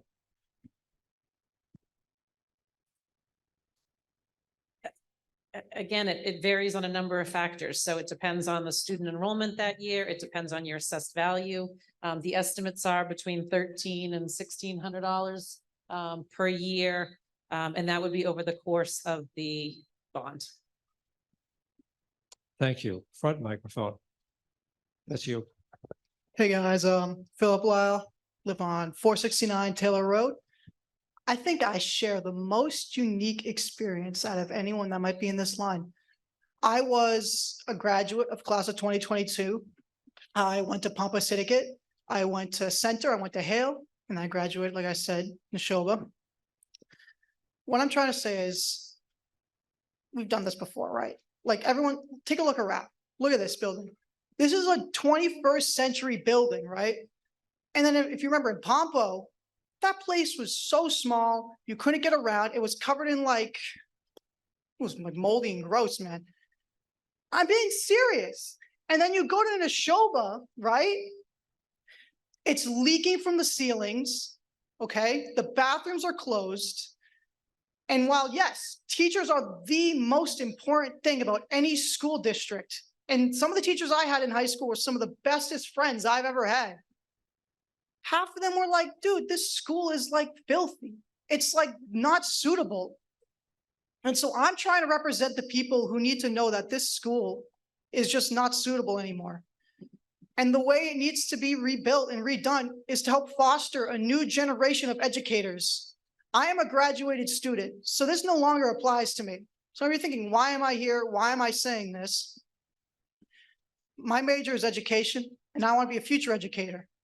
I've worked in this building as an extended learning staff, and I've worked with many, many of these kids. And I know that they deserve the best education possible. And that comes from great staff and great teachers. but it comes with from a building that can help support those education and those teachers to help thrive and create a new wave, a new generation of learners. That's all. Thank you. Side microphone. No applause, please. Tom Ryan, 453 Great Road. I'm not in favor of this project. I think it's way overblown. I'm definitely in favor of fixing up the school, making sure all the systems work. I'm willing to pay for that. I have been paying for it for years.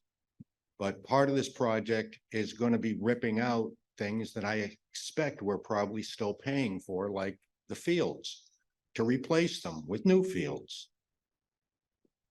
You know, I think we're still paying for the renovations that we did maybe 25 years ago. I'm not sure. We might be near the end of it or have passed it, but we did renovations years ago. You're talking almost $250 million, $45,000 over the next 30 years that I hope to be here, God willing. But it's way too much. We've been there before with this building. There were people saying all sorts of, you know, the world was coming to an end. We had to build a $50 million project. We had to build it today, or the world was coming to an end. We ended up with a 30-some-odd million dollar project that the MSBA gave us 16 million for. That's what this building cost us, 16 million. So. Point of clarification, Mr. Moderator. All right. So that wasn't really a question. I just wanted to make sure you knew that the athletic stadium is not being eliminated. The design that we chose would actually build around the athletic fields. There's one baseball field that will need to be replaced, and that is all. In addition, the bond for the renovation will be paid in 2025, which is before demolition. I know that that is perhaps not your favorite thing to hear, but that is the truth. I appreciate the clarification. Do you have any other comments that were made that you wish to briefly add something to? All right, front microphone. Mary Luton, 21 Weatherby Lane. I'm very excited for this project, and I really appreciate all the time and effort that has gone years into bringing us here today. My question is, have there been any financial models that look at how this might impact our long-term property values? One of the reasons we chose Stow as our home is the school district. And I'm just wondering if I can have a crystal ball to see how this might impact our property values. Before you answer, I heard an attempt to call the question. A couple of things. Calling the question has to be done at the microphone like anything else, though I will let you cut the line. I don't believe we are at the end of the 45-minute period yet, although I think we are getting close.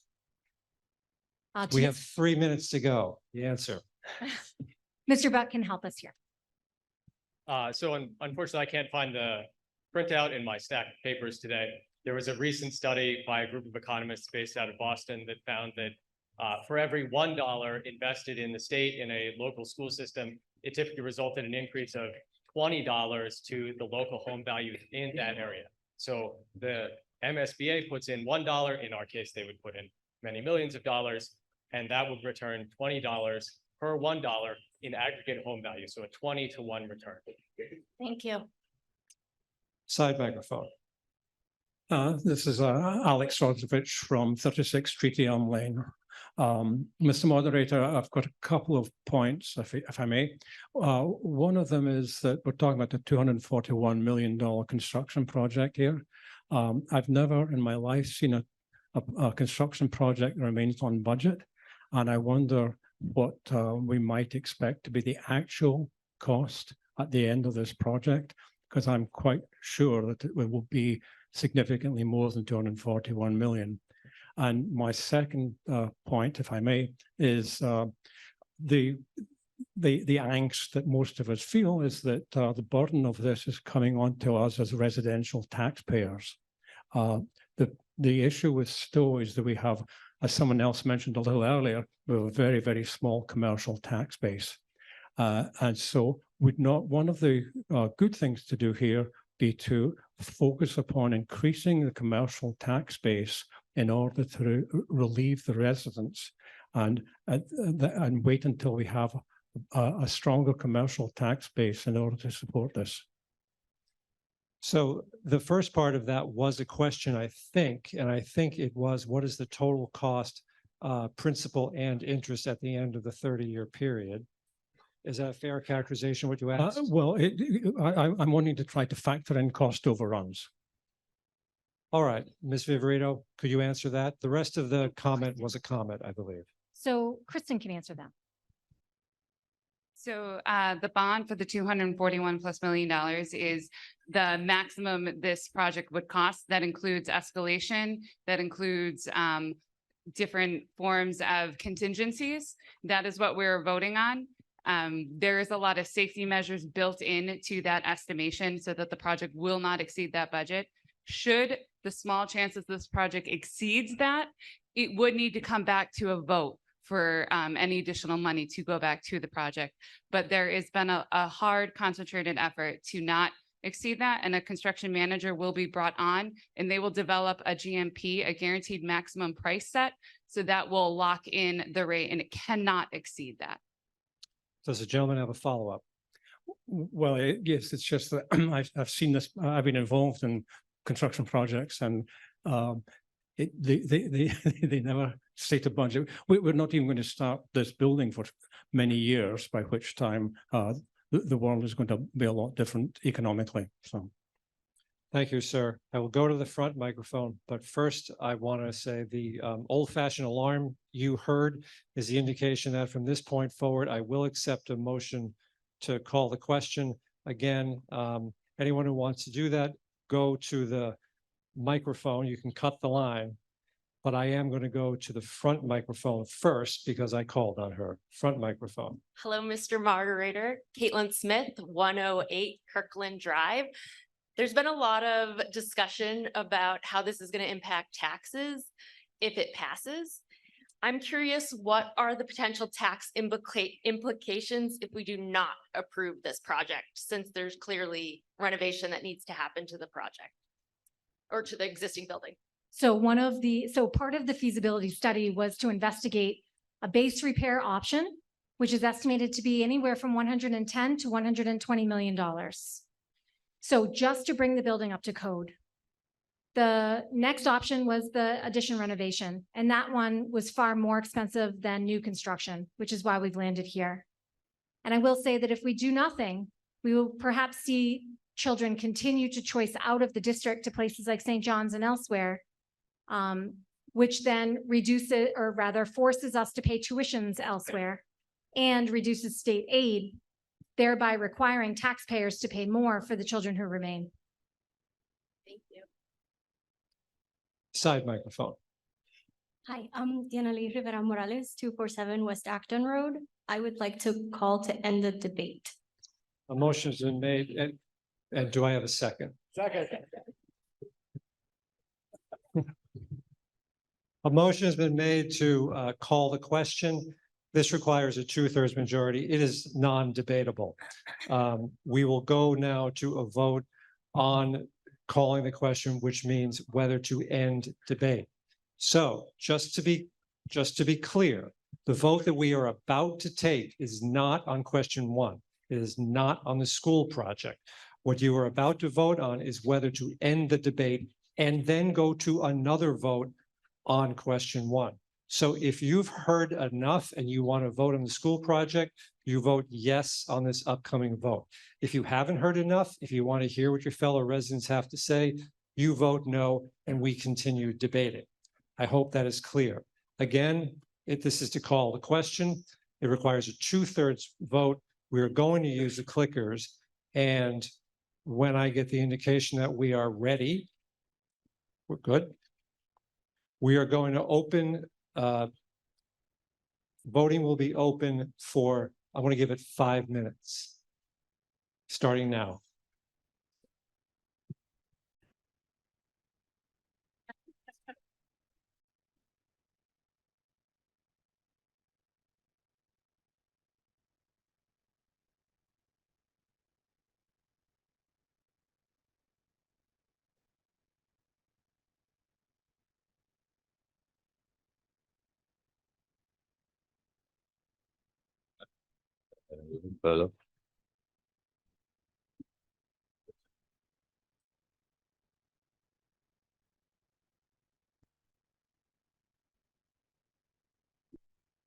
Again, please assume that the clickers are only effective here in the cafegimatorium.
My laptop's in that bag.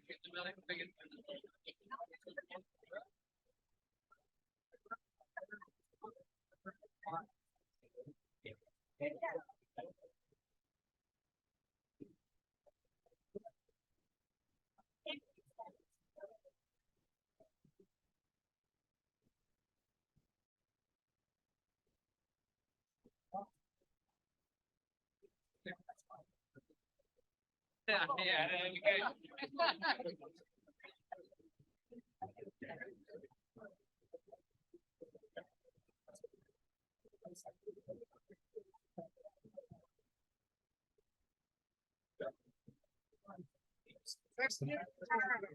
No, I don't have shippers.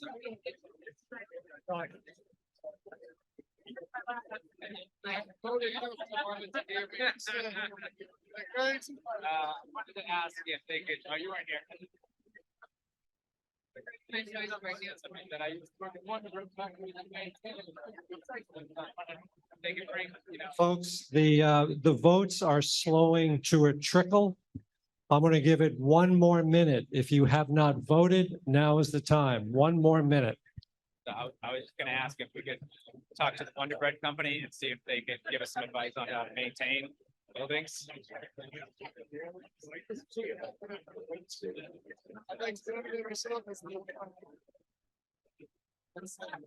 Financials, make sure we're not getting ripped off.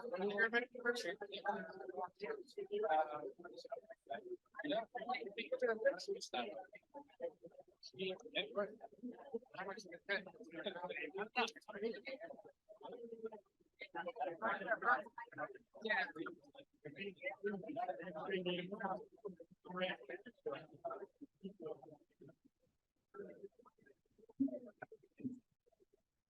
20 seconds. Okay,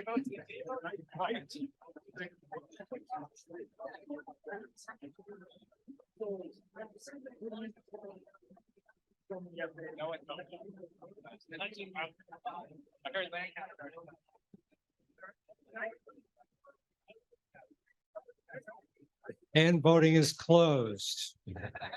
Please resume your seats, or at least I don't get to use this very often, so by a vote of 541 to 39, the question passes. We will now go to a vote on question 1. This is the school vote. So this requires a simple majority. A yes means you are in favor of the motion on question 1. A no means you're not. We will use our clickers. Voting will be open again for 5 minutes, but if, as I just saw, the votes slow to a trickle or none, I'll call it early, but I will give you warning. What is the point of order? Is this not a prop 2.5? Does this not require a 2/3 vote? No, it does not, because technically the school district is the one doing the borrowing. Well, usually borrowing requires 2/3. The school district is the one doing the borrowing. The question for the town is simply, do you approve or disapprove? So it only requires a simple majority. I had the same question. I checked with my colleagues, the moderators in Bolton and Lancaster, and they also are they've been advised by their councils, different councils, to all use a simple majority. Thank you, Mr. Moderator. Back to, we're using our clickers, 5 minutes, though I may call it earlier. And voting, are you ready, Ron? Voting is open, beginning now.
A reminder, assume the clickers only work in the main room. If you want to vote, and look for that OK in the LCD window.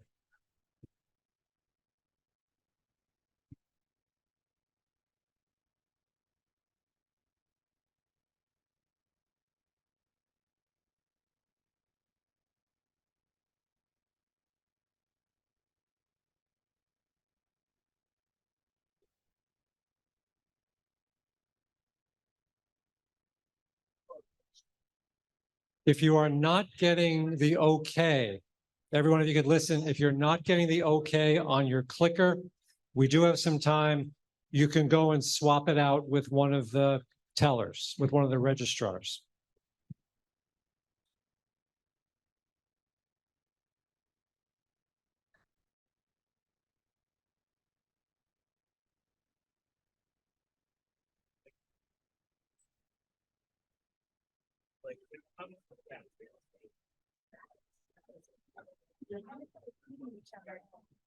About 2.5 minutes left.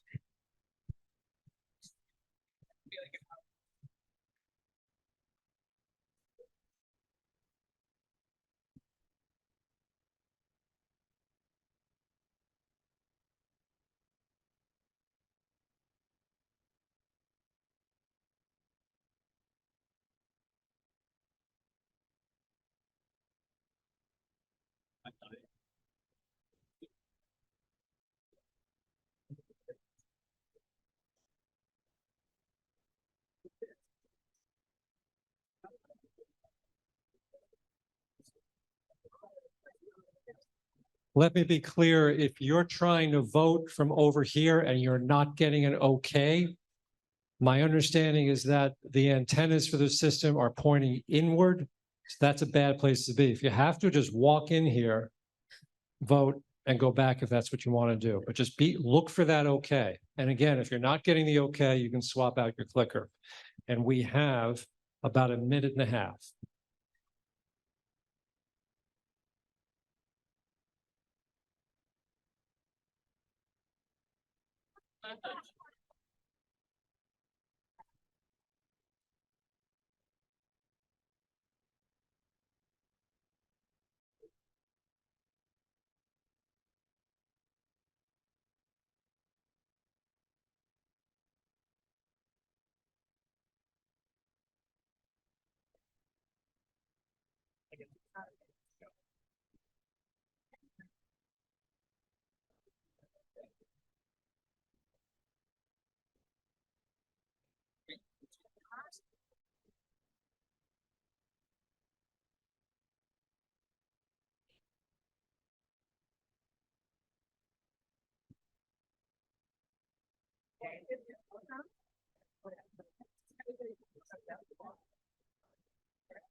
About 30 seconds.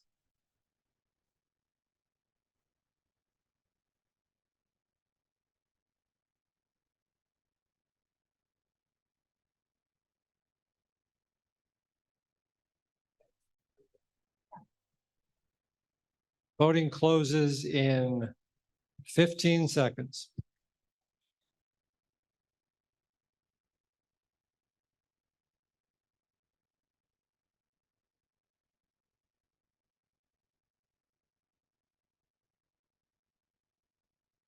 And voting is closed. By a vote of 442 to 155, the motion passes.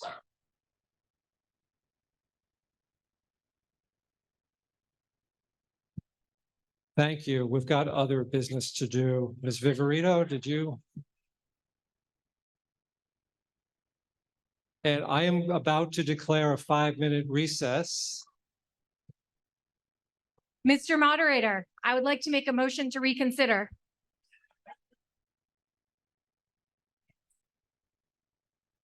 Do you have any new information? So the new information that I have is that Bolton and Lancaster have also passed this. And so I wonder if other people would like to now vote in favor. So aside from the fact that that would hardly be dispositive, that doesn't constitute new information. Those votes were clearly anticipatable. I have noted it has been the tradition of Stow moderators to request new information before allowing a motion for reconsideration, at least as far back as 2001. So I'm going to rule the motion out of order. I will remind everyone, however, that reconsideration is at least theoretically possible if new information is offered for 2 hours from the disposition of the vote. And by my watch, this is approximately 8:55. Thank you. We're going to take let's say a 2-minute recess. Please stay for 2 hours.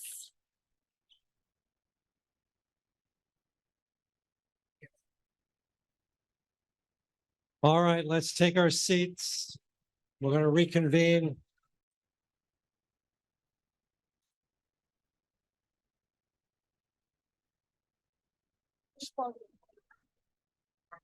Please take your seats. If you're leaving, please try to do so quietly to let town meeting conduct its business.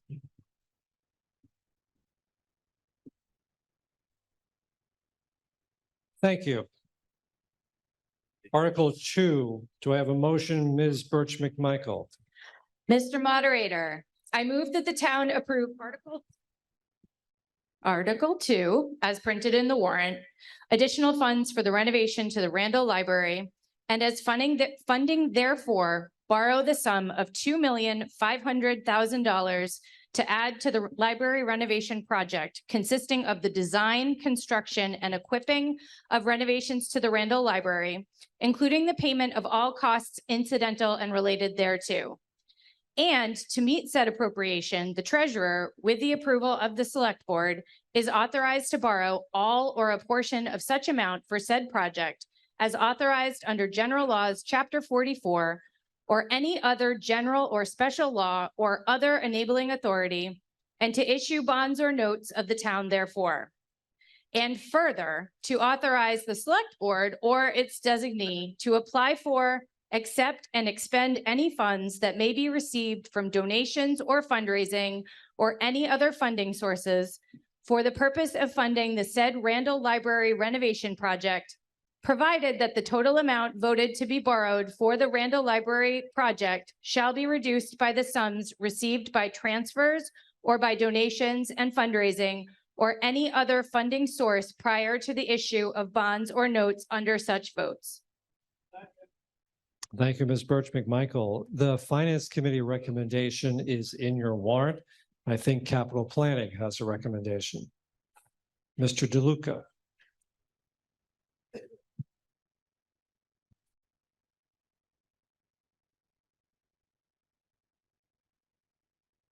All right, we'll leave it there.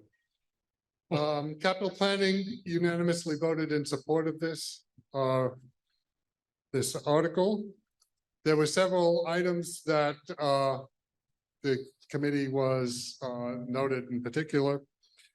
As we had seen in the previous article, there's an escalation in construction costs, which are driving the request for new funds, for additional funds for the library project. The project has reviewed and looked at their building envelope and made cuts and changes to try to minimize the expenses without having an adverse impact on the programs that they plan to run. The building, another cost driver is the fully green building that has an upfront cost, but there is the library committees will be eligible and applying for grants to mitigate some of those cost increases, and but that funding is not obviously assured, but it's hopeful. The committee was further impressed by the ongoing fundraising efforts that through the community, the support the community has given, and there looks forward to these efforts continuing going forward, and that was another point in favor. As noted, this project is going to be funded out of the current operating budget of the town going forward. That is going to have an impact on capital items coming before the town. This will be viewed as a capital item largely, I imagine. And so there's going to be hard decisions coming forward. Some of that impact is mitigated by the use of ARPA funds over the past 2 years to address some capital items without having to have them funded out of the tax base. But going forward, we're going to have some hard questions coming back to you from the Capital Planning Committee. Thank you, Mr. DeLuca. I think the select board has a recommendation. Ms. Frecia? Somebody else? Mr. Moderator, the select board recommends this article. Thank you. And we have a presentation from the town administrator. Thank you. I'm going to present from here because I am multitasking at the moment. So good evening, everybody. I appreciate you all staying for Article 2. I do want to clarify to start. So I am a member of the building committee as well as the town administrator, but I'm speaking to you today as the town administrator in the need to finish this project.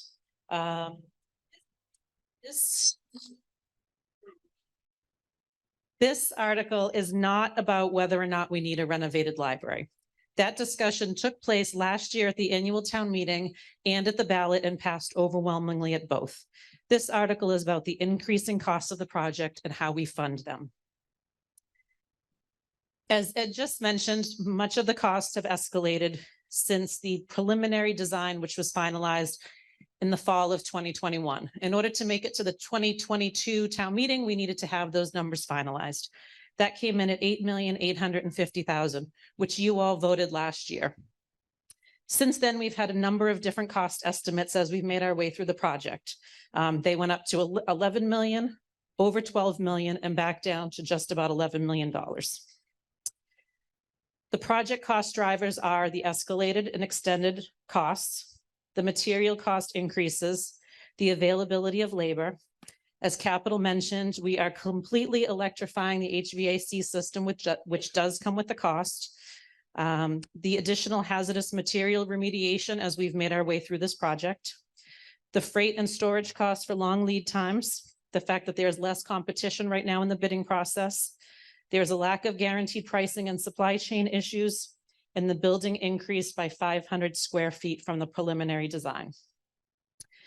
The library building committee, though, is committed to reducing costs as much as possible. So we changed from a customized HVAC system. We kept light fixtures and reduced the finishing in the historic areas that was recently done. The woodwork is actually in beautiful condition, so there's not much that we need to do there. We're looking at prefabricated stone walls instead of brick. We're reducing the landscaping, the plantings, as we can do those over the years. We've changed to metal perimeter shelving instead of custom woodwork around the perimeter of the space. We have changed to a hydraulic elevator instead of a traction elevator. We reduced the number of double height spaces. In the new addition, we were looking at a lot of double height to bring in natural light. We have reduced those while still keeping the natural light. We've reduced the number of window shades that will be throughout the building, and we're removing book security gates, which is a costly measure. I want to clarify that this will not be an additional debt exclusion. The amount in 2022 as the debt exclusion will remain at $6,706,500. If you'll recall, with the $8,850,000, we had $1 million committed from community preservation and $900,000 committed from trust funds, in addition to any grants or fundraising that we receive. This request is to borrow and spend the funds, not for the taxpayers to fund it. These additional funds will be borrowed and the annual debt payment will come from within my general fund budget and will be included within the existing Proposition 2.5. To do that, cuts will be made elsewhere in the budget, or as Ed just mentioned, within the capital allocation to fund these monies.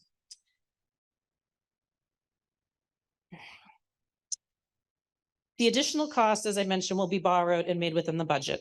If this article passes, the library will be fully renovated and a new, fully functional addition will be added on. This would increase program space, staff space, and community space, while upgrading all mechanical systems and making the building fully ADA compliant, while restoring the historic front entrance.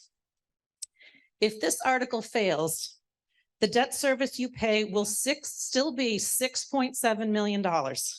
Only we will have wasted $1 million in design costs. We would need to start over with a new design, likely at another $1 million, and another year of construction, another year before construction could begin, which would further increase the cost. And all we would be doing is renovating the existing building. The library will look exactly the same as it does today, and we would only be able to make upgrades that fall within the original budget that was approved last year. 25 seconds, Ms. Dubkowski.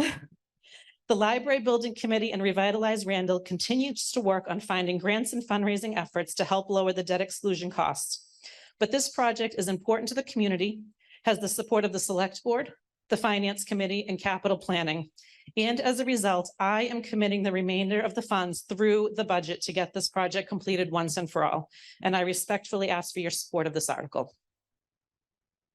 Thank you. As with the debate on question 1, I would like those in favor to line up at what I'm calling the front microphone, those against to line up at the side microphone. Front microphone. Thank you. My name is Andrew Grote. I live at 108 Kirkland Drive. I'm a member of the Library Exterior Design Committee. I want to commend the Building Committee for the library for their conscientious approach to the design and looking at different explorations for savings and being very conscientious about that, including the preservation of the original beautiful woodwork intact. I want to emphasize that this is, while the school that we just voted on is for the students, the library is the last public building that's really for everybody. This is for the benefit of people, generations, old, young, people looking for jobs, and immigrants. My question, because I'm sure a lot of people are wondering about the escalation of costs, which you explained very well, and there might be concerned about future unknowns, especially with an existing building. Does the budget that you include any kind of contingency on the owner side for unforeseen conditions, or contingency on the construction manager's estimate side for construction omissions? Ms. Dubkowski. Yes, so there is construction contingency built in, owner's contingency built in, and there's a little extra as the 2.5 million would bring us at about 11.3 million. The estimate that we got last week is 11.1 million. Should this pass, we are going out to bid in 2 weeks. So we will be moving this project along very quickly to lock in the pricing based on the most current estimate. Does the gentleman have a follow-up? Thank you. Side microphone. Thank you. Thank you, Mr. Moderator. Debbie Woods, 453 Great Road. Again, speaking as a private citizen, no affiliation with any of the boards. One comment, I find it very interesting that in all the reductions that you did to, that the committee did to reduce costs, square footage was not one of them, and I find that interesting. But basically, I have a copy of a town engineer peer review report dated August 31st, 2023. And the town engineer is a person who is paid for by the town to represent and to protect our interests and to keep us she works for us. And there's 10 areas of concern that she outlined. And some of them were including the use of a more expensive paving solution, which requires special equipment and maintenance, which we currently don't have, when there's more cost-effective solutions available. It requires 3 Title V variances because a septic tank is only 4 feet from the building. Water line goes between the building and that septic tank, and drainage lines don't meet the setback requirement. All of these Title V issues require the Board of Health to be consulted because they could have an impact on the overall design of the building. But the thing of all the things that she wrote, what concerns me the most is this following comment. We note that all utilities are within tight to the building foundation, generally within 10 feet. While this fits on paper, the practicality of the construction and, more importantly, maintenance and repairs are questionable. So 30 seconds. I'm concerned and I'm incredibly disappointed, disappointed that the committee seems to be rushing this. And I urge that everybody vote no, and so that the committee, to tell them to pause and start to reevaluate some of these issues, address the issues that the town engineer has highlighted because they have a potential impact on the cost. Is there a response, Ms. Demkowski? Yes, I do just want to comment that the peer review report you're looking at is strictly the stormwater management report. It is not an overall engineering of the project. We have been in contact with the Board of Health regarding the Title V work, and I would say this project has not been rushed since this is the 3rd attempt, and we started this when I came here in 2020. I mean, my follow-up is, yes, this is just the design for the drainage, but the drainage, she is questioning whether or not the site work will be able, or the building will be able to fit on the building. And that the building will be able to fit on the site. And I think we need to pause and make sure before we ask for another single penny that the design is vetted and it will fit on the site. Thank you. Thank you. Front microphone. Morgan Hillman, 64 Crescent Street. I feel like a lot of people think that the town is forcing us to do these projects and raising taxes, but I want to remind people that the townspeople are the ones on these committees doing the work and putting in the effort.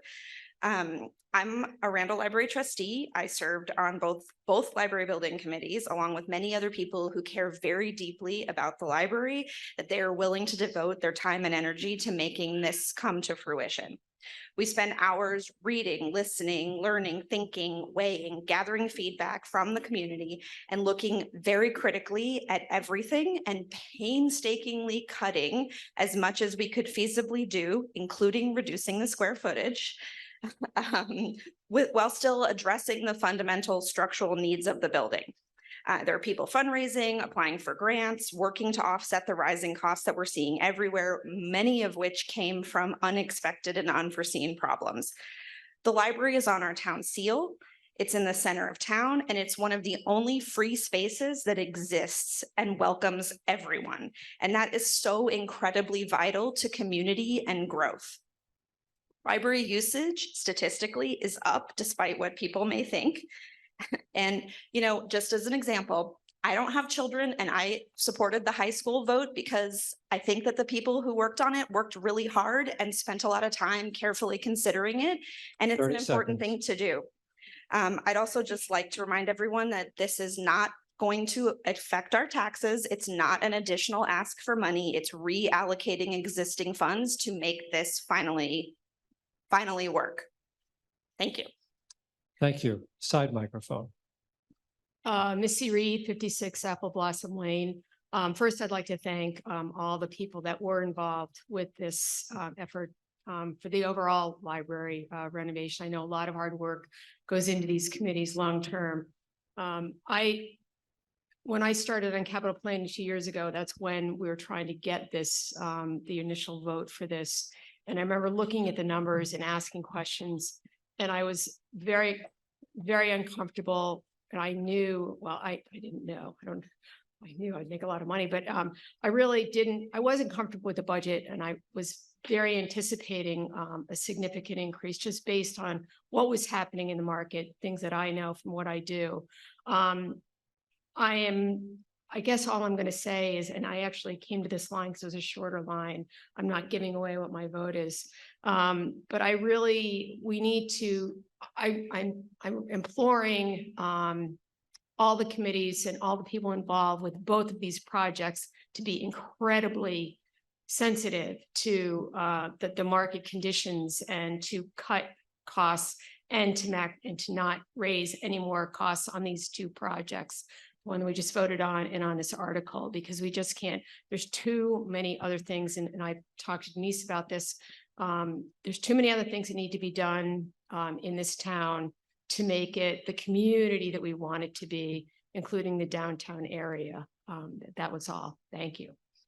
Thank you. Front microphone. Good evening. My name is Mark Gruman, and I live at 68 Elm Ridge Road. And I'd like just to take a moment, first of all, to commend the library for, and really the administrator, the town administrator, for taking the time to go through and make the cuts that they did without jeopardizing the integrity of the project.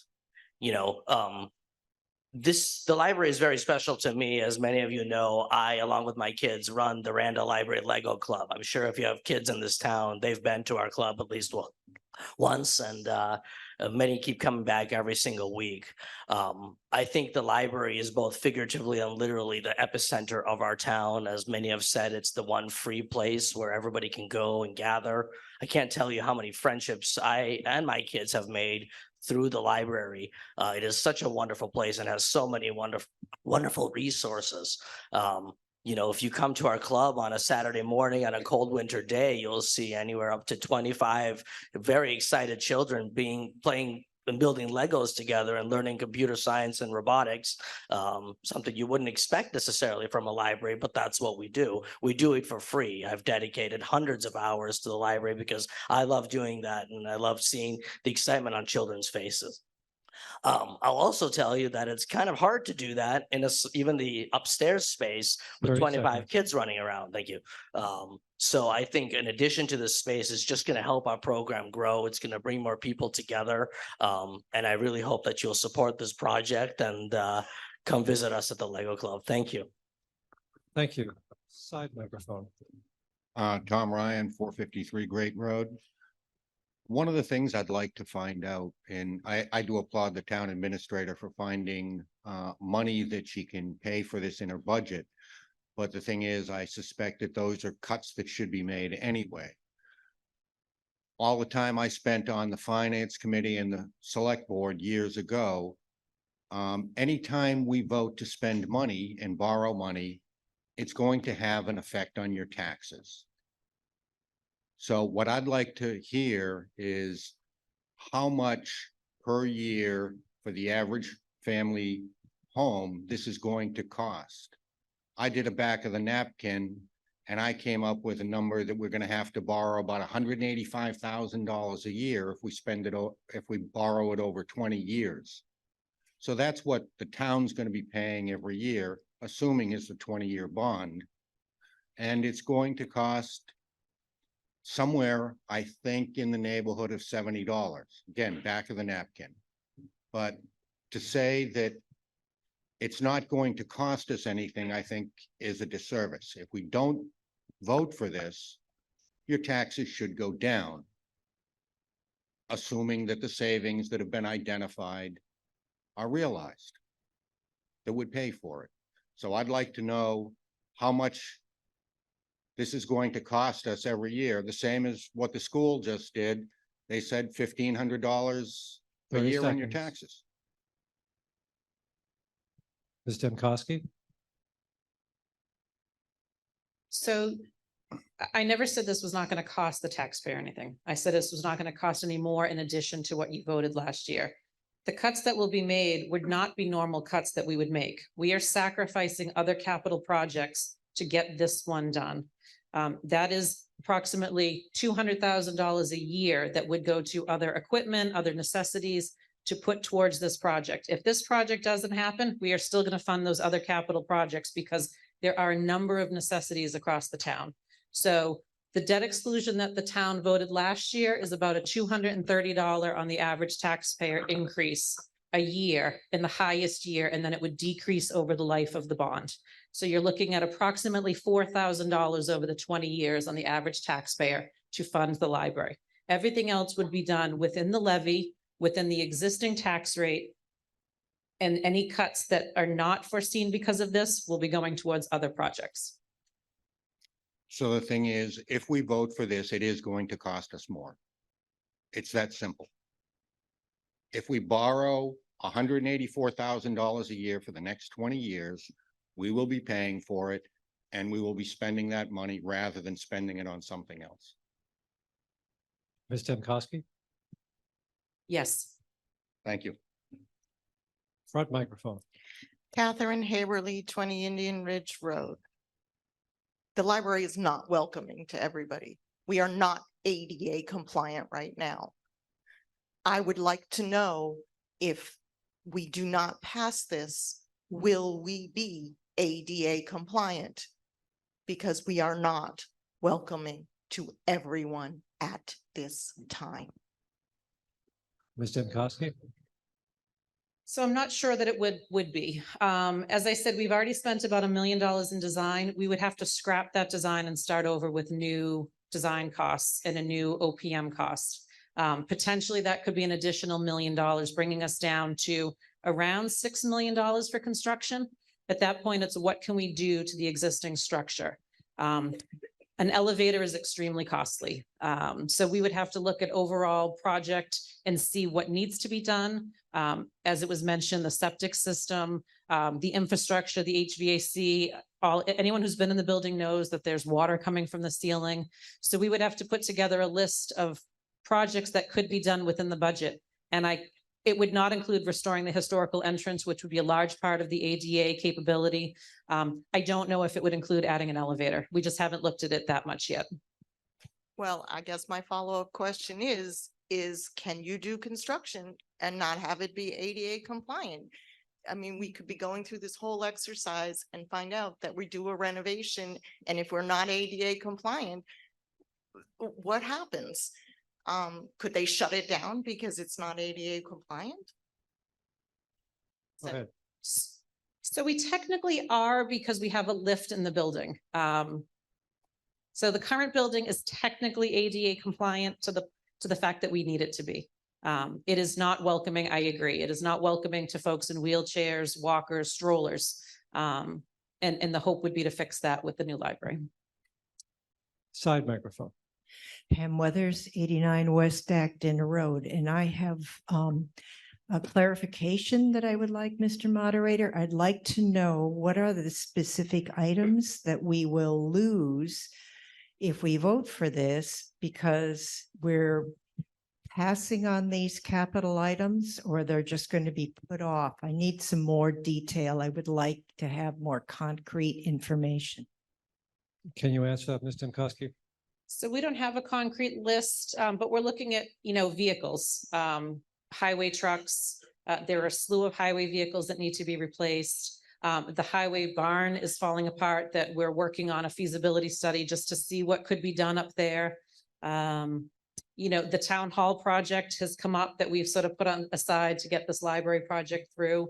As was mentioned previously, we've had the luxury of about $3 million over the last few years between CARES Act funds and ARPA funds, that we did take care of a lot of our capital infrastructure that we would have put forward through the budget of the next few years. So we did get a lot of projects done that we otherwise would not have. It doesn't solve the problem, but it mitigates it. Thank you. Front microphone. Hi, Brian Callen, 28 Red Acre Road. My question's in regard to the completely electrified HVAC system. Is there any concern about the inefficiency of those systems from the months of January to March based on our cold weather here? Ms. Demkowski? So we have looked at that thoroughly. I'm not an engineer and I know more about HVAC systems than I ever needed to.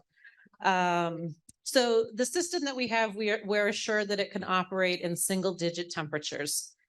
The reality is, in the past few years, if we have frigid cold, if we have, high snowstorms, the building is closed anyways. With the new system, it would be efficient enough that you could shut off portions of the building. For instance, we would not need to heat the community room if we're not using it. We wouldn't need to heat the second floor, the first floor, et cetera. So we have looked at it. We are confident that the system that is proposed will provide the necessity to heat the building in the colder weather and keep it cool in the summer months. Additionally, by electrifying the system, we are eligible for a $500,000 grant through the state, which is one of our driving forces to go all electric. That and the commitment of the town to pass the stretch code, the specialized code, and the select board passing a municipal fossil fuel-free policy. All set. Thank you. Thank you. Side microphone. Mr. Moderator, my name is Craig Scomp. I live at 7 Zander Way. We did pass, we did vote to pass monies for the renovation to the library.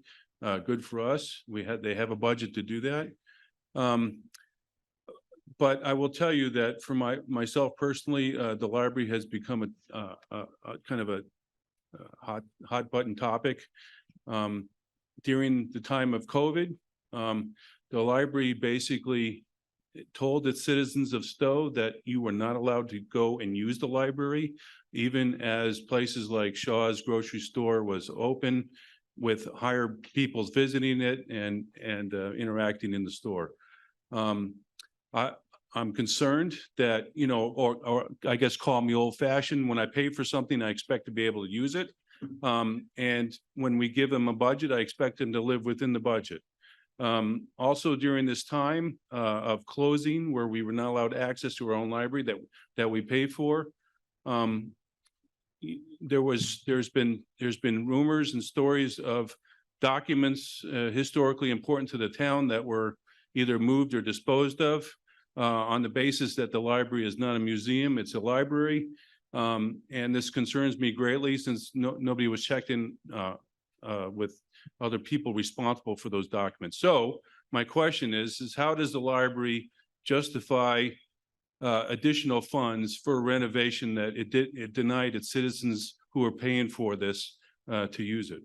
Thank you very much. Ms. Demkowski? I mean, I will just say all municipal buildings were closed during COVID. The library continued to provide services. They went to online programming. People could continue to pick up their materials. The worldwide pandemic was a shame that it affected your use of the library. We made the best that we could during the time that we were dealt with. Follow-up. And a follow-up point would be that every single private business in the town, even with higher rates of traffic than the library, still managed to find ways to be open. And yet the library closed itself off access to the people who are paying for the library. Thank you very much. Thank you. Front microphone. Hi, Kat Copeland, 234 West Acton Road in Stow. Obviously, sorry.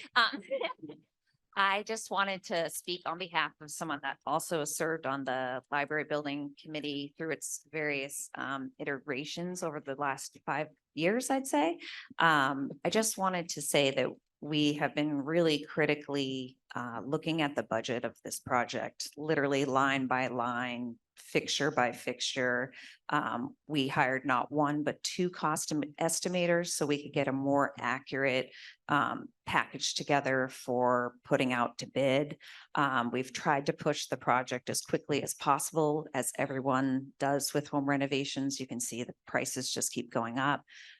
If it does pass tonight, I hope that it does. We already submit those documents beginning of October, pick a contractor at the beginning of November. So the project will go on track. going over budget was unfortunate. It was unforeseen events. And obviously everybody says that about every project. But this truly was things like the stretch code for the being an all electric building. There's an added expense to that. But overall, it'll be a cost savings for the town, and it's also just more green. And it allows us to apply for some really large and nice grants that we wouldn't be able to otherwise. So if we do get those grants, this $2.5 million overage goes down. So I just wanted to make that point.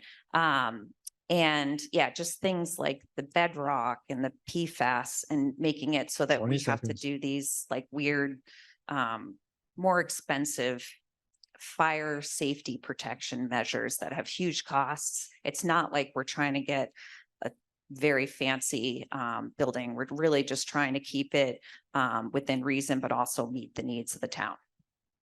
Thank you, ma'am. Side microphone. Thank you, Mr. Moderator. Megan O'Connor, 453 Great Road. I have one clarifying question as well. One clarification and one question. So if the capital projects that are needed or for the budget, sorry, let me restart. So according to the article, does it state that if those other capital projects need to be completed this year, where it says, sorry, my glasses, as authorized under the general laws, chapter 44, that the treasurer can allow for it to be borrowed? Does that mean go from an outside source to fund this? And also I wanted to clarify what may happen next year. If those capital projects need to be completed, are we going to see an increase in the budget request to cover those as well as this project? Ms. Demkoski? So if I understand your first question about the borrowing, so I don't have $2.5 million in my budget to pay for this outright. So I am asking this body to allow me to borrow that so that I am putting 200,000 in my budget versus a $2.5 million. It then does not go outside the levy. It still stays within the levy limit. The other capital projects, so for most of you who regularly attend town meeting, most of our capital projects are funded through free cash. So free cash is the excess funding based on what revenues we estimated and what expenses we put out. So in a year that we have more free cash than we were estimating, we pay for more capital projects. In a year that we have less free cash, we pay for less capital projects. The larger expenses, fire engines, buildings, those have been traditionally asked of the taxpayer to see if we need them and fund them. But our traditional capital is done within the levy, within the capacity of free cash that we have allowance for. Thank you. You're welcome. Front microphone. Mr. Moderator, Carolyn Howe, 27 Birch Hill Road. I don't really have a question. I wanted to comment that maybe 15, maybe as long as 20 years ago, I was a library trustee. And at that time, we wanted to do renovations and it didn't pass. It didn't, I can't remember how far along it got. This project is ready to go. And the library has always been, in my mind, the orphan child of the town. It always is last on the list of articles to vote on, and they do very well operating on a shoestring. I've noticed, and I also have 3 library cards at different libraries. Libraries are important, and it is a free place to go for many activities. It's pretty vital. I think it would be a shame to let this opportunity pass us by. It's high time that we stop kicking the can down the road and actually follow through on this project. Thank you. Side microphone. Carrie Lynn, 30 Orchard Drive. Mr. Moderator, I move to call the question. Second. Our 30 minutes has not expired. There are some people in line, but not many. I'm so sorry, ma'am. I will allow the question, I will allow the question of calling the question. This is non-debatable. It requires a 2/3 motion. I am not going to use the clickers. I am going to risk the card. Hold on. So the question is calling the question, which means ending debate. This requires 2/3. We'll use our cards. Again, the question is not on the library. This is whether to end debate and go to the library. You vote yes if you have heard enough and you want to vote on the library. You vote no if you want to hear more from your fellow residents. All those in favor of calling the question, please raise your cards. Thank you. All those against? Thank you. That passes. We'll now go to the vote on question 2. This also requires a 2/3 majority. On this one, we will use our clickers. Do I have what? I think I hear the question of why 2/3 because it's borrowing. So we'll go to a vote on the motion on question 2. This requires a 2/3. We'll use our clickers. Voting will be open for 4 minutes beginning now.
A minute and 30 seconds.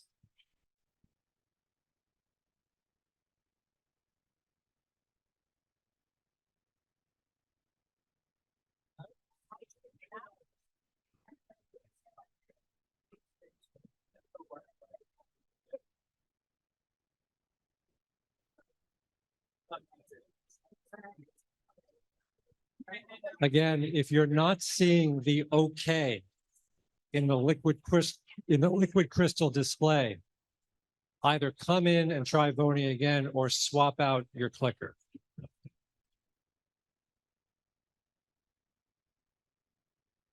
It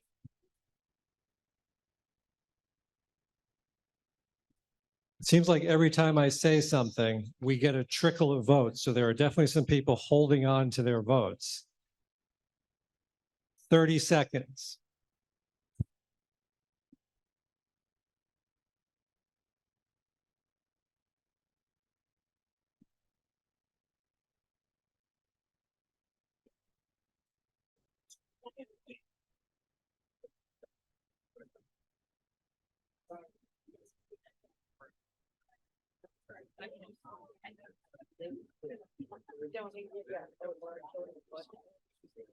5 seconds.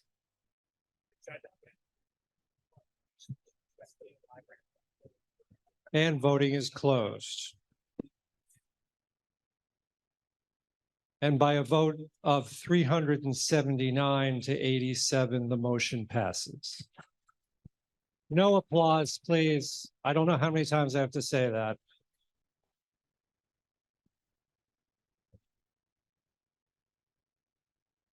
Article 3, if you are leaving, please try to do so quietly so town meeting can conduct its business. Thank you. And please turn in your clickers in the boxes and your yellow cards. Thank you. Article 3, do I have a motion? Mr. Constanzos, speak loudly. Mr. Moderator, I move that the town approve Article 3, vest authorities for cemeteries, streets, and Director of Public Works, and amend the general bylaws of the town by amending sections of Articles 5, 6, and 7 of the general bylaws as printed in the warrant by deleting the text in strike-through and adding the underlined text. I did not hear a second. Was there one? Thank you. Your Finance Committee recommendation is in your warrant. And I believe the Select Board also has a recommendation. Who has that? Mr. Constanzos? Mr. Moderator, the Select Board recommends passage of this article. Thank you, Ms. Freyship. We have Ms. Demkowski, I think you have a few words to say just to explain what this is all about. So this article would consolidate the cemetery and the highway department into a Department of Public Works. Shortly after my arrival here, we started to see that there was some redundancies in funding, redundancies in equipment. The 3-member cemetery trustees was down to 2 members. As of this past July, they were down to 1 remaining member. The cemetery superintendent joined the Highway Laborers Union. So he himself sees himself as a member of the Highway Department. And in order to consolidate more effective and efficiently, we are looking to formally merge into a DPW. Just as a small point of clarification, the town started discussing this in 1982, and for one reason or another, just hasn't made it across the finish line. So hopefully that will happen both this evening and at the ballot next spring. Please try to keep your voices down. Town meeting is still in the middle of business. Is there any debate? Ms. Demkowski, am I correct that Article 3 is contingent as well on charter changes contained in Article 14? Yes, correct. Seeing no debate, we will go directly to a vote. We will use our clickers for this. The question is on the passage of the motion under Article 3. This requires a simple majority. We'll use our clickers and the voting period will be 3 minutes. Ron, are you ready? 3 minutes beginning now.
Nope.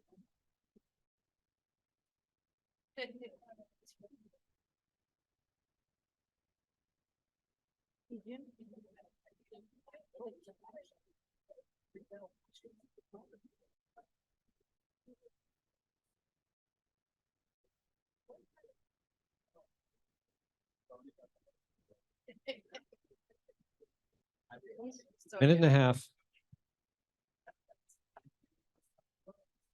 With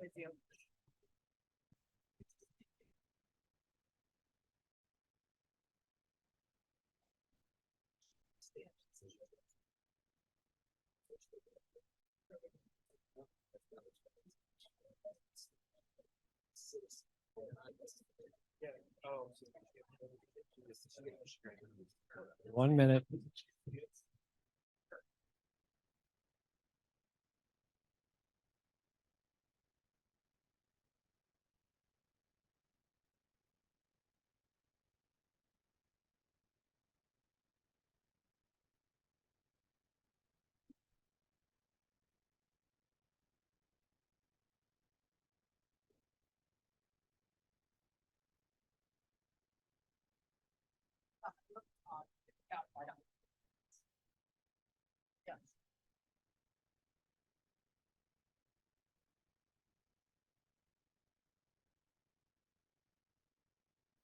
20 seconds.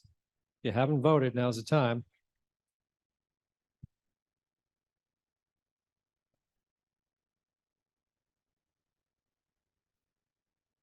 Sure enough, every time I say something, we got a couple of votes. And voting is closed.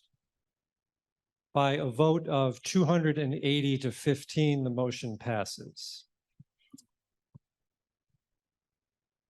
Article 4, do I have a motion, Ms. Hegeman? Mr. Moderator, I move that the town approve Article 4 Charter Change Moderator as printed in the warrant provided, however, that in accordance with General Law, Chapter 43B, Section 10, this proposed amendment shall not take effect until approval by the voters at the 2024 annual town election. Second. Motion's been made and seconded on Article 4. Your Finance Committee recommendation is in your warrant, and I think the Select Board has a recommendation. Ms. Frasia. Mr. Moderator, the Select Board also recommends passage of this article. Thank you, Ms. Frasia. Before we go to Ms. Woods's presentation, I just want to remark, we've now reduced down to the size of almost a normal town meeting. There are plenty of seats up front, and I continue to be concerned about how well you folks in the back are hearing. If you're comfortable back there, by all means, please stay. But if you're having any difficulty hearing back there, much opportunity to move up and presumably the opportunity to hear better. Ms. Woods.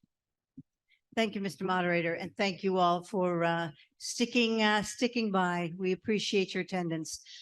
I'm going to be doing a couple of slides just to give you an overview of what we're doing tonight. We're not going to quite get to Article 4 yet, but it's important for you to understand kind of where we got to and how we got here.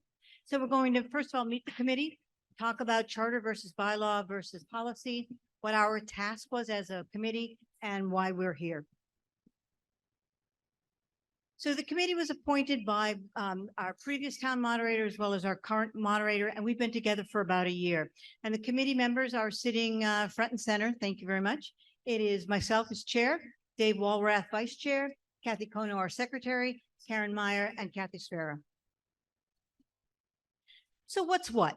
And this is important because it kind of sort of dictated why we made some changes and why we didn't make some changes. So in terms of what's what, the charter, it defines the form of government.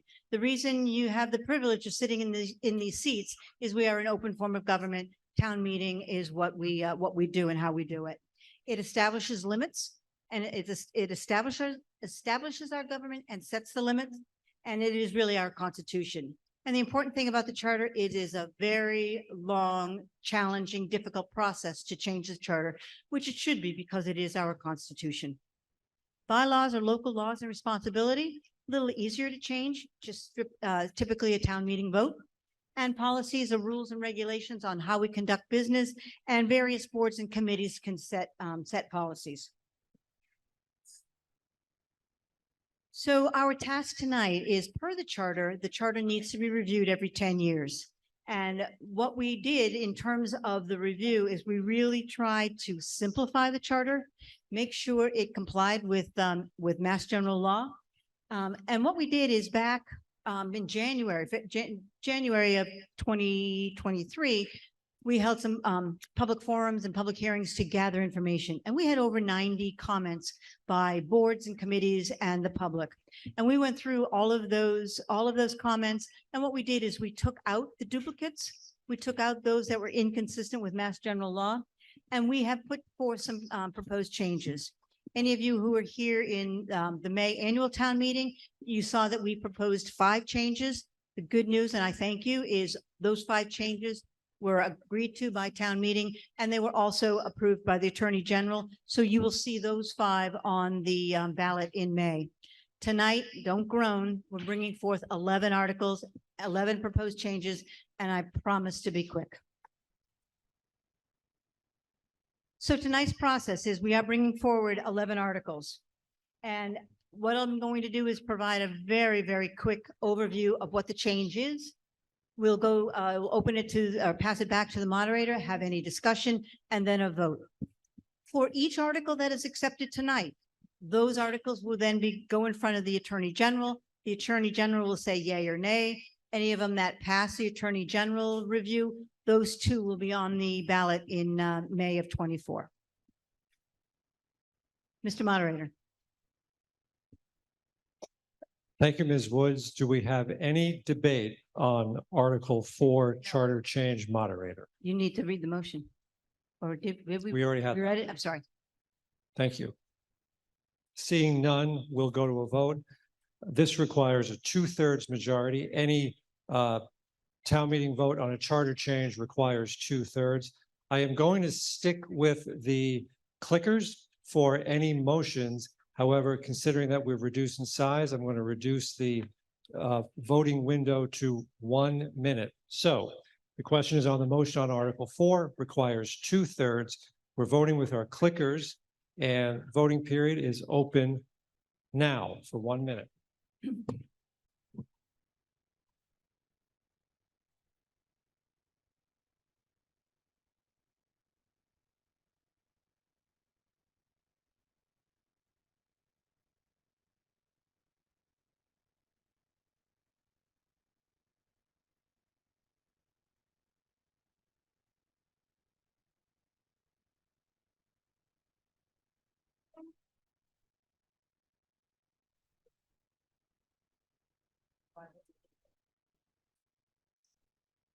Thirty seconds.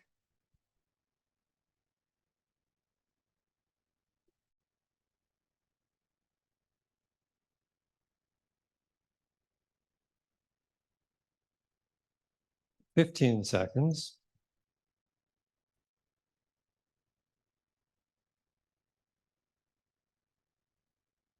Voting closes in 5 seconds.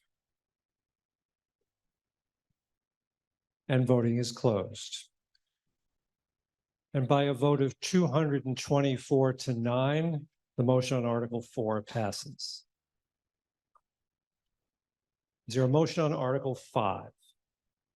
Mr. Toole. Mr. Moderator, I move that the town approve Article 5, Charter Change, Investigations as printed in the warrant, provided, however, that in accordance with General Law, Chapter 43B, Section 10, this proposed amendment shall not take effect until the approval by the voters at the 2024 annual town election.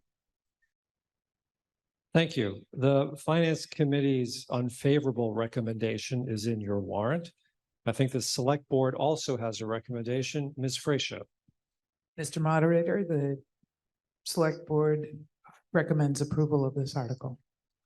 Thank you. Ms. Woods. Thank you, Mr. Moderator. One of the points I forgot to mention is some of these articles, again, to reduce time and really the kind of the impact on the voter, you're going to see that there's changes to multiple section. The vote for the article is all the changes within the section. So it's kind of it's the whole article, we're not going to ask you to vote 2, 3, 4 times. 1 vote per article, all the changes included in that article. So this Article 5 is investigations, and the current charter provision for investigations was written in 1991. And it is truly kind of a one-size-fits-all solution. So what we try to do with this proposed change is balance privacy as well as transparency. And what this change does is it gives the select board the flexibility to, on a case-by-case basis, to determine what level or what type of investigation should happen, while the select board must remain compliant with open meeting law as well as public record law. Thank you, Ms. Woods. Is there any debate on Article 5?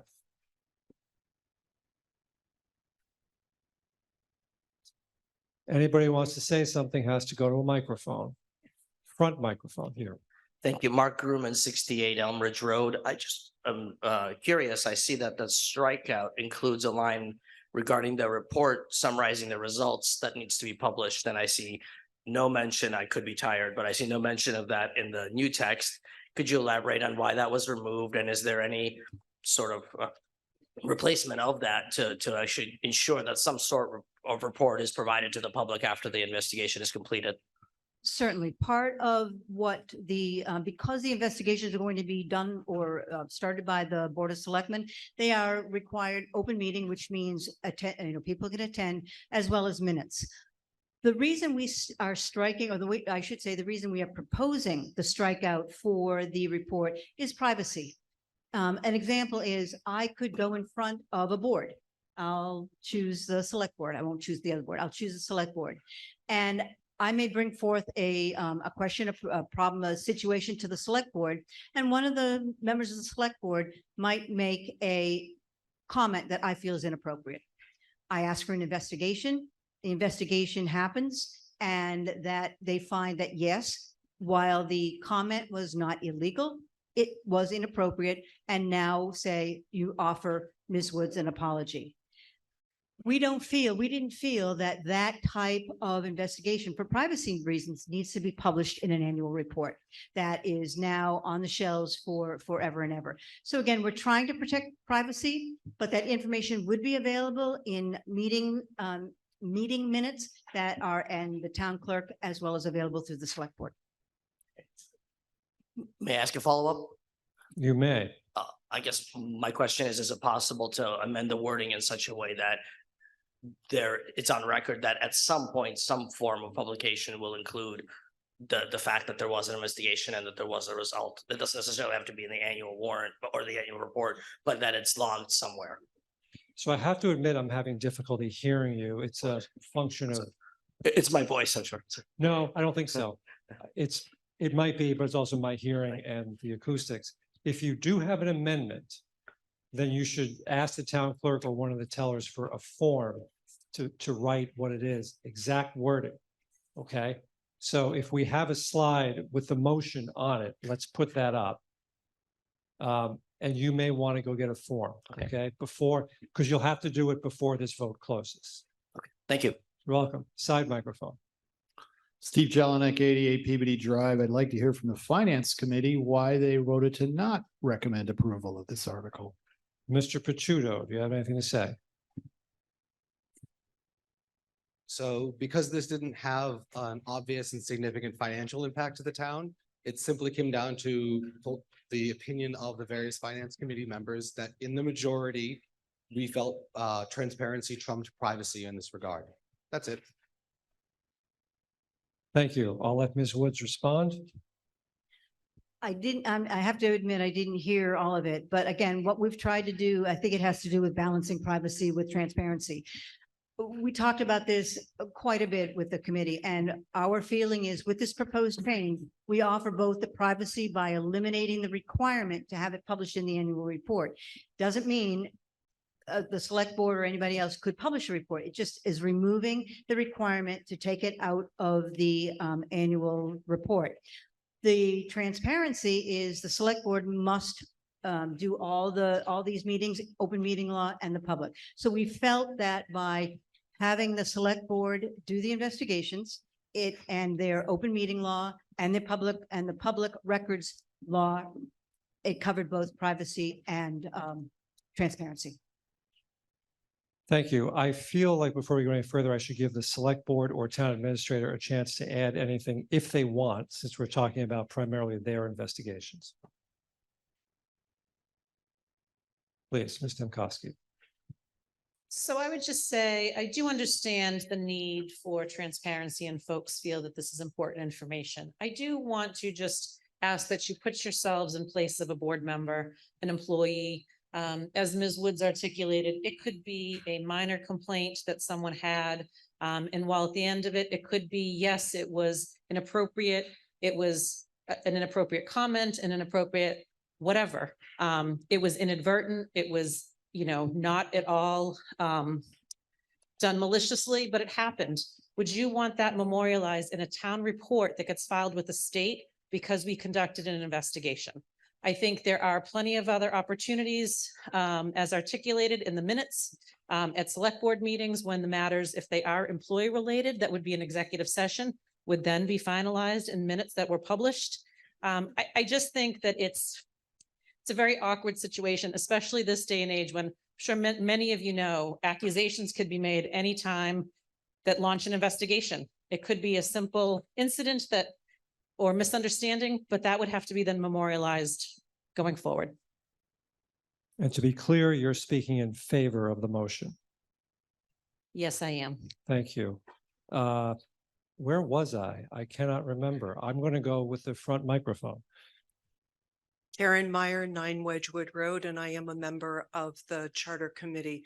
And so I'm speaking as a member of the Charter Committee, as well as for myself. The proposed change does not alter the board's obligations under state law. The board is still obligated under open meeting law. It's still obligated under public records law. Any report that would be created as a result of an investigation through the select board would be subject to the same public records, the same open meeting law as any other activity or conduct of the board. I think that the committee felt that while investigations can be important, a one-size-fits-all approach is inappropriate, that the regular state law rules are sufficient to ensure transparency, and that the creation of an additional rule for just that purpose for the board would be inappropriate. It would tie the board's hands in an unnecessary fashion.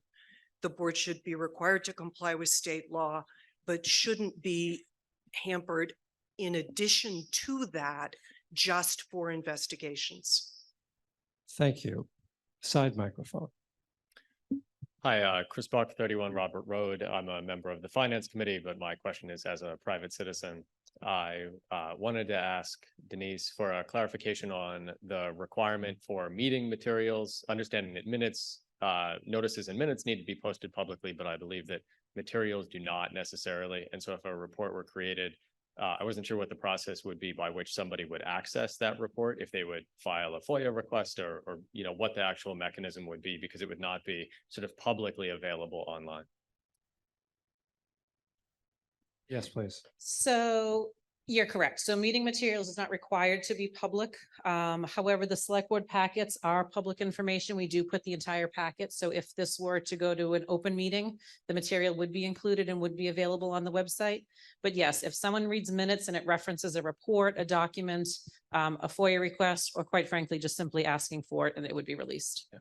And I think my follow-on comment then would be understanding that that is something that we typically do. There's no requirement to make those publicly available. So while, for example, the Finance Committee publishes all of the material online, we're under no obligation to do that, and we could stop doing it anytime. And I think that's the case here as well. Correct.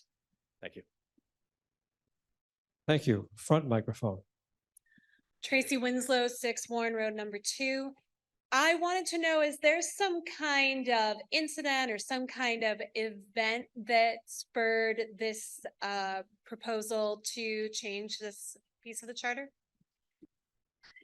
Not, I'm not aware of any specific incidents, and when we had the discussion, we did not know that ABC happened. It was truly what we're trying to do is we now have to look forward for 10 years. The last time the charter was modified was 2006. We ran a little late. So we now have to look forward 10 years to put in provisions or changes that will take us to the 10 years.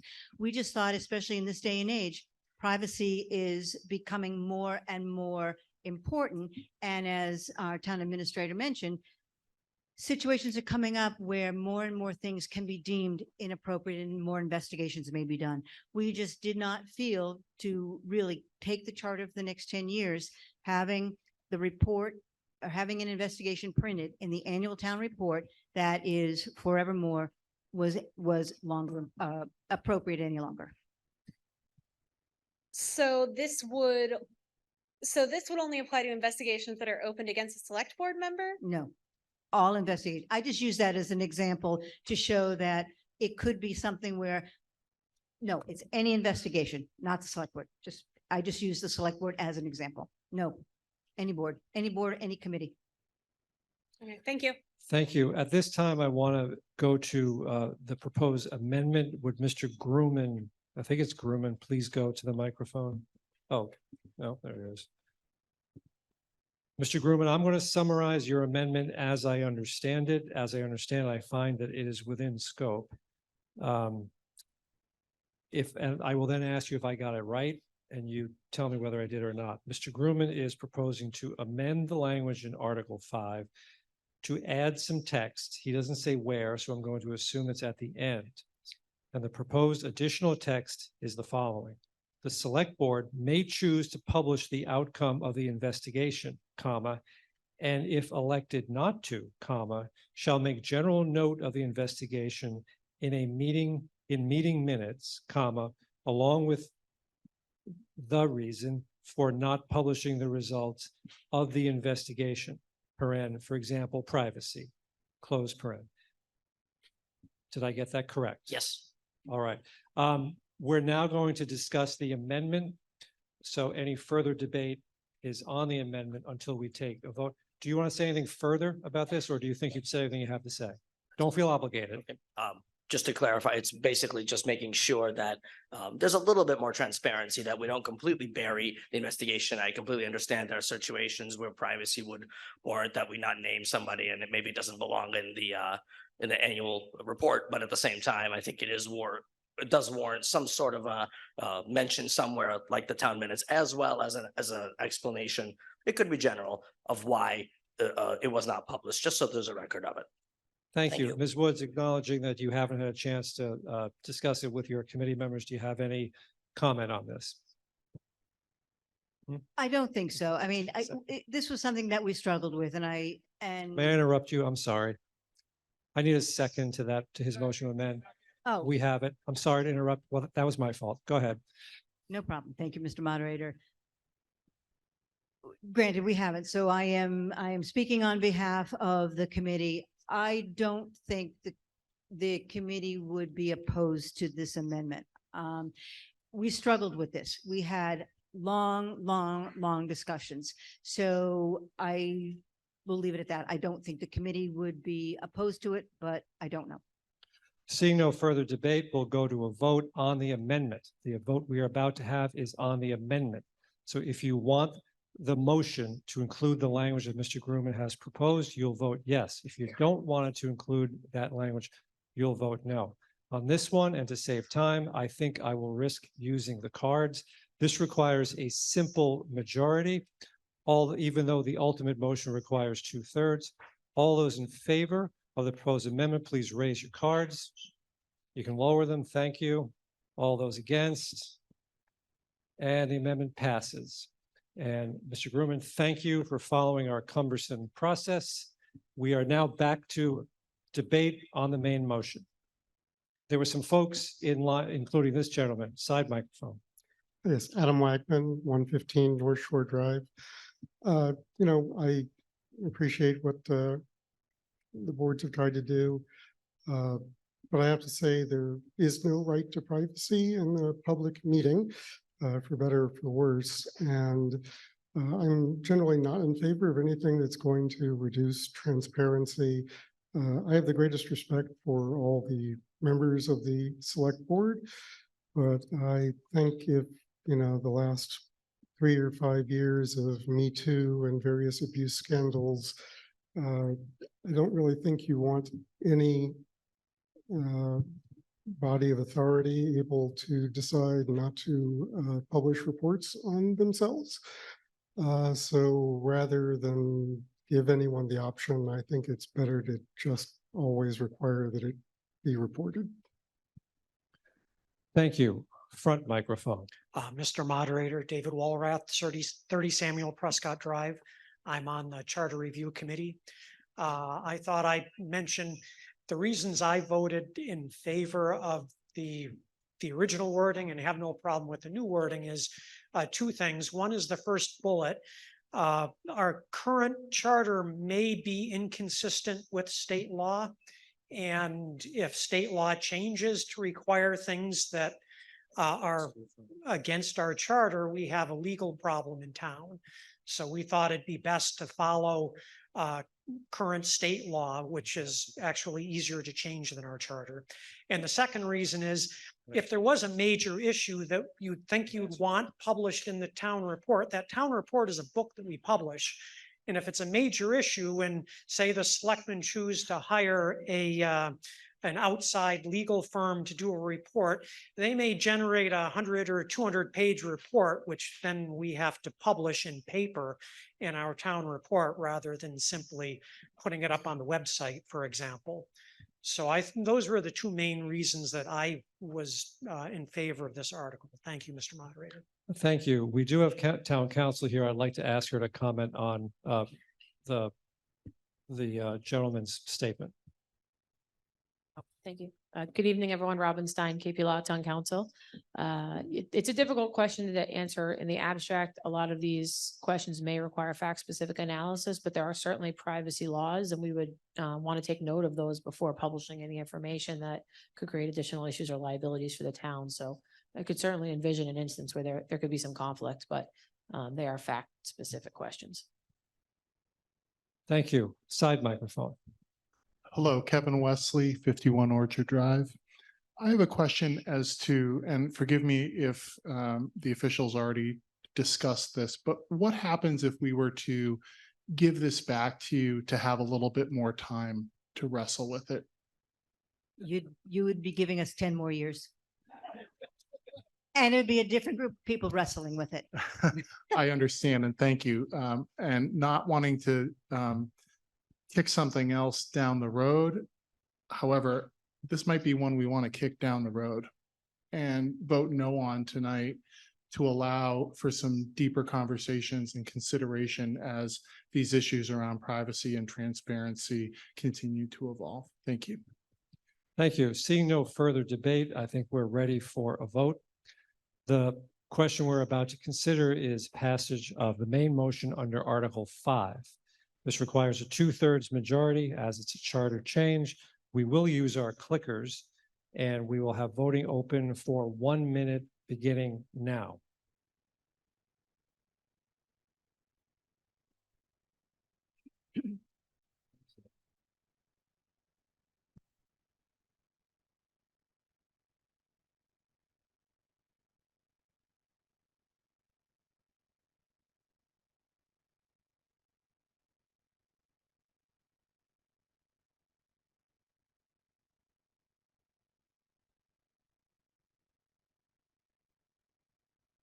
At least one former moderator used to have the town meeting sing happy birthday to fill awkward silences. I am tempted to ask if it's anyone's birthday today.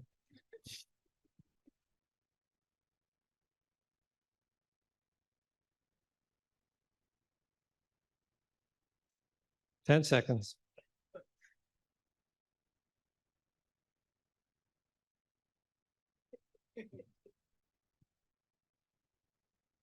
And voting is closed. And by a vote of 132 to 88, the motion fails.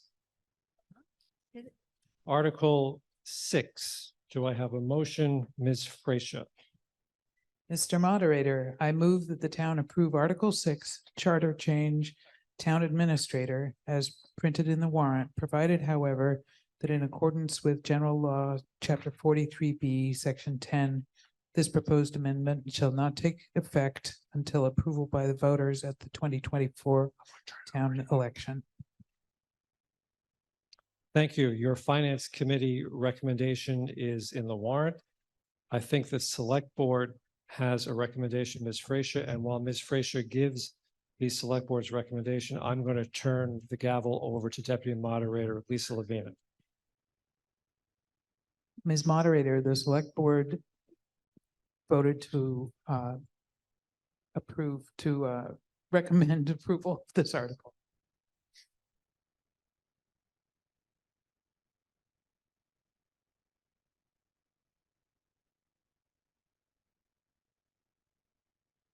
Ready? Sorry, I sort of got lost in the transfer. Are we ready to vote? No. Oh, Ms. Woods. Thank you, Ms. Deputy Moderator. Yeah, thank you. Okay, Article 6, Town Administrator. This is one of those oops, sorry, thank you. Okay, lost in that shuffle. Article 6, Town Administrator. This is one of those articles which has changes to multiple sections. And again, the vote is for all those changes. So what this does is this provides some flexibility in designating a acting town administrator. Right now, the current charter says 90 days, period. That's it.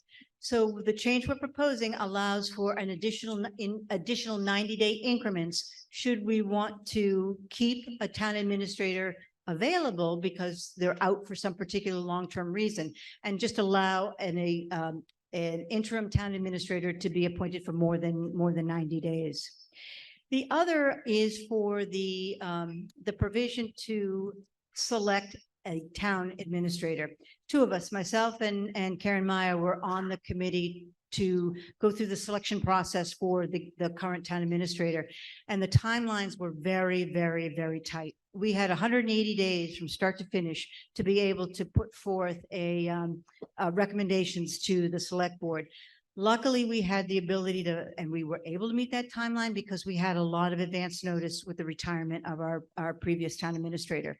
So the other proposed change is to allow an additional time, an additional 180 days, should that be needed, that we have not been able to find an appropriate, or I should say a group of appropriate candidates for a town administrator, to give the committee additional time. Thank you. Any debate? Okay, we'll move to a vote on Article 6. We'll allow 2 minutes for voting and the polls are open now. Oh, it's a 2/3 vote.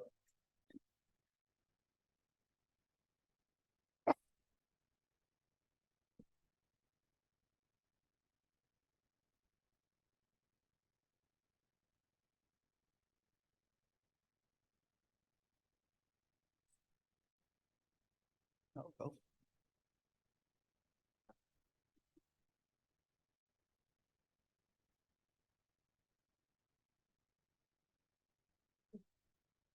Let's say 15 seconds.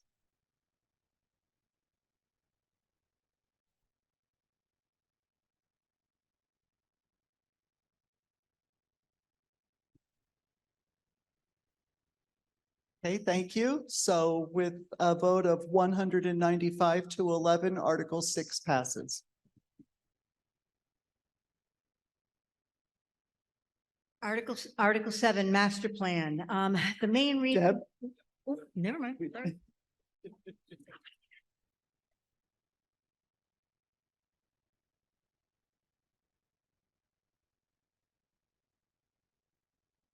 Pretend I didn't hear that, Mr. Arsenault.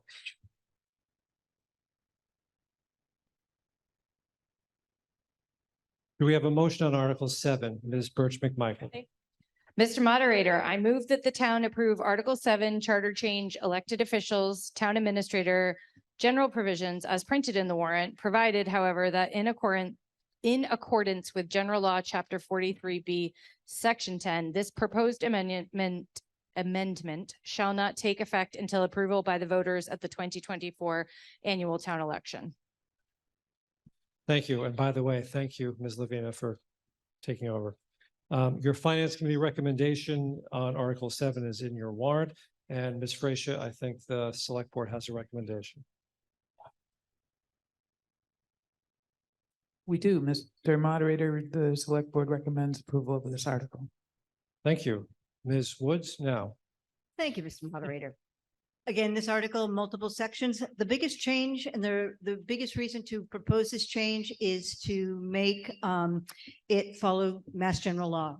Mass General Law states that the master plan is the responsibility of the planning board.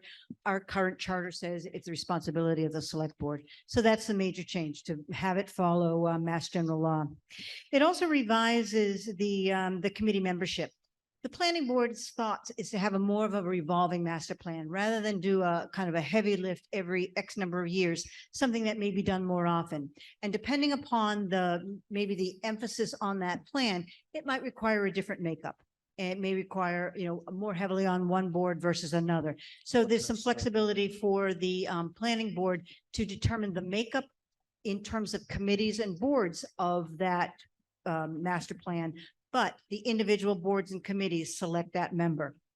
And the other thing is there will be at least one member at large, and that member at large will be a joint appointment by both the select board and the planning board. Thank you, Ms. Woods. Seeing no false alarm, seeing no debate, it's okay. We will go directly to a vote. Again, the question is on the main motion on Article 7, which requires a 2/3 majority. Since it's a charter change, we will use the clickers and voting will be open for 1 minute, 1 minute beginning now.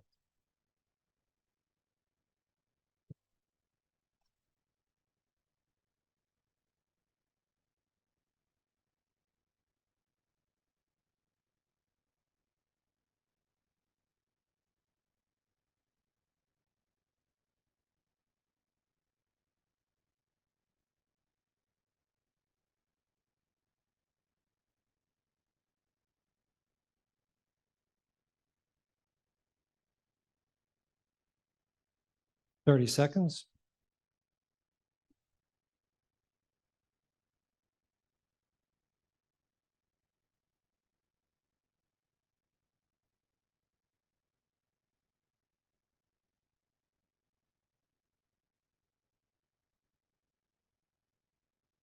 Ten seconds.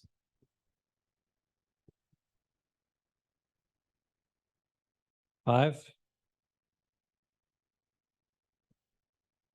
And voting is closed. And by a vote of 203 to 6, the motion passes. Article 8, do I have a motion? Article 8, charter change, removal and suspensions. Do I have a motion, Mr. Constanzos? Mr. Moderator, I move that the town approve Article 8, charter change, removal and suspensions as printed in the warrant, provided, however, that in accordance with General Law, Chapter 43B, Section 10, this proposed amendment shall not take effect until approval by the voters at the 2024 annual town election. Do I have a second? Your Finance Committee recommendation is in the warrant. The Select Board has a recommendation. Ms. Frazier. Select board does recommend approval of this article. Thank you, Ms. Frazier. Ms. Woods? Thank you, Mr. Moderator. The proposed changes here is really for clarification. The biggest clarification is that the removal and suspension is for appointed positions only. There's another one coming up that is for elected. So this is for just a clarification for appointed, not elected. Anyone who is potential of a removal or suspension, the notification of that would be sent by certified mail.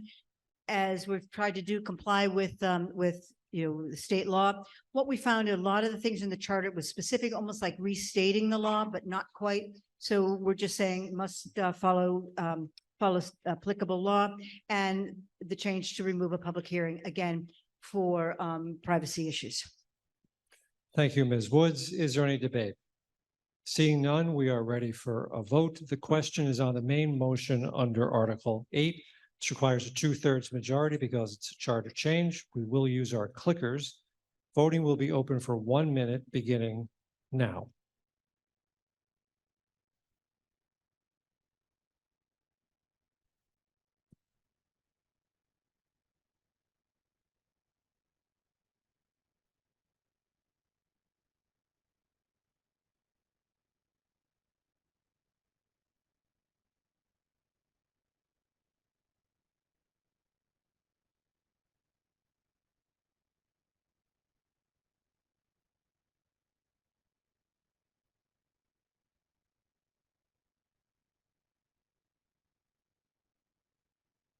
30 seconds.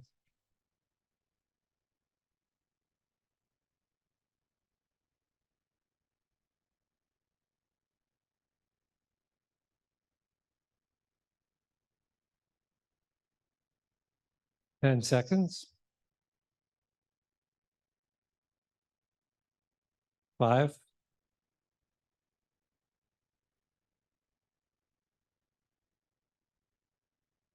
Voting is closed, and by a vote of 181 to 18, the motion on Article 8 passes. Is there a motion on Article 9? Ms. Hegeman. Mr. Moderator, I move to defer action on Article 9 until after Article 14 is considered. Thank you. So this requires a bit of explanation. You may recall back on Article 3, the bylaw changes affecting the highway superintendent and the cemetery commission. They were contingent on certain charter changes affecting those offices. Those sections are found in section 5-5 of the town's charter. Article 9 contains the Charter Review Commission's proposed changes to that section 5-5 other than the ones affecting the highway superintendent and the cemetery commission. The idea being that if Article 3 hadn't passed, then this is the one we would take up because we wouldn't need to consider those other changes. The idea is to defer action of Article 9 to after Article 14, because Article 14 contains the exact same changes to section 5-5 of the charter that Article 9 has, plus the ones affecting the highway superintendent and the cemetery commission. I hope that made sense. It is the best I can do. Is there any debate on the motion to defer action on Article 9 until after Article 14? Seeing none, we'll go to a vote, and I think we will risk the cards on this one. This requires a simple majority. All those in favor of deferring action, please raise your cards. Thank you. And lower your cards. All those against, I'll call that unanimous. Thank you. Article 10. Is there a motion, Mr. Toole? Mr. Moderator, move that the town approve Article 10 charter change general provisions as printed in the warrant, provided, however, that in accordance with general law, chapter 43B, section 10, this proposed amendment shall not take effect until approval by the voters at the 2024 annual town election. Thank you. Your Finance Committee recommendation is in your warrant. Ms. Frazier, the Select Board has a recommendation. Mr. Moderator, the Select Board recommends approval of this article. Thank you. Ms. Woods. Thank you, Mr. Moderator. So section 7-8, a lot of these proposed changes are for clarification. The first one is to make sure that everything stated within that section is compliant with open meeting law. Some of the things weren't. The other thing is just making sure we're referring to the existing law. Probably the biggest change is right now the charter says for a vote to pass, it has to be the majority of the actual number of people on the committee. So for example, we have a 5-member select board. Current charter says the only way you can pass something in the affirmative is if 3 members vote in the affirmative. What we're saying, or what we're proposing, is that no, 5-member select board, if 3 members are at a meeting, that is still a valid quorum, so that is a valid meeting. A majority of those attending would have to say yes, which means 2 would have to say yes, 1 could say no for that motion or whatever to pass. So just clarifying that it's the majority of those in attendance versus the majority of the sheer number of people on the committee. The other point is to just clarify that the committees appoint their own associates as well as subcommittees, and that there is an annual board reorganization. And that annual board reorganization typically happens anyway, especially when you have appointments and or elected, new elected members. But it does not mean that there is any difference to, for example, the chair. The chair can remain the same and the chair can remain the same for as long as that wonderful person wants to be chair. So it's just to do a reorganization, but no officers need to change. Thank you. Is there any debate on Article 10? Front microphone. Nathan Milligan, 245 Harvard Road. I would like some clarification on the majority. The way I'm reading it right now, if we have 5 members of the board and 3 of them want to accomplish something, can't they just not invite 2 of them and now all of a sudden they have the majority and they still have the quorum?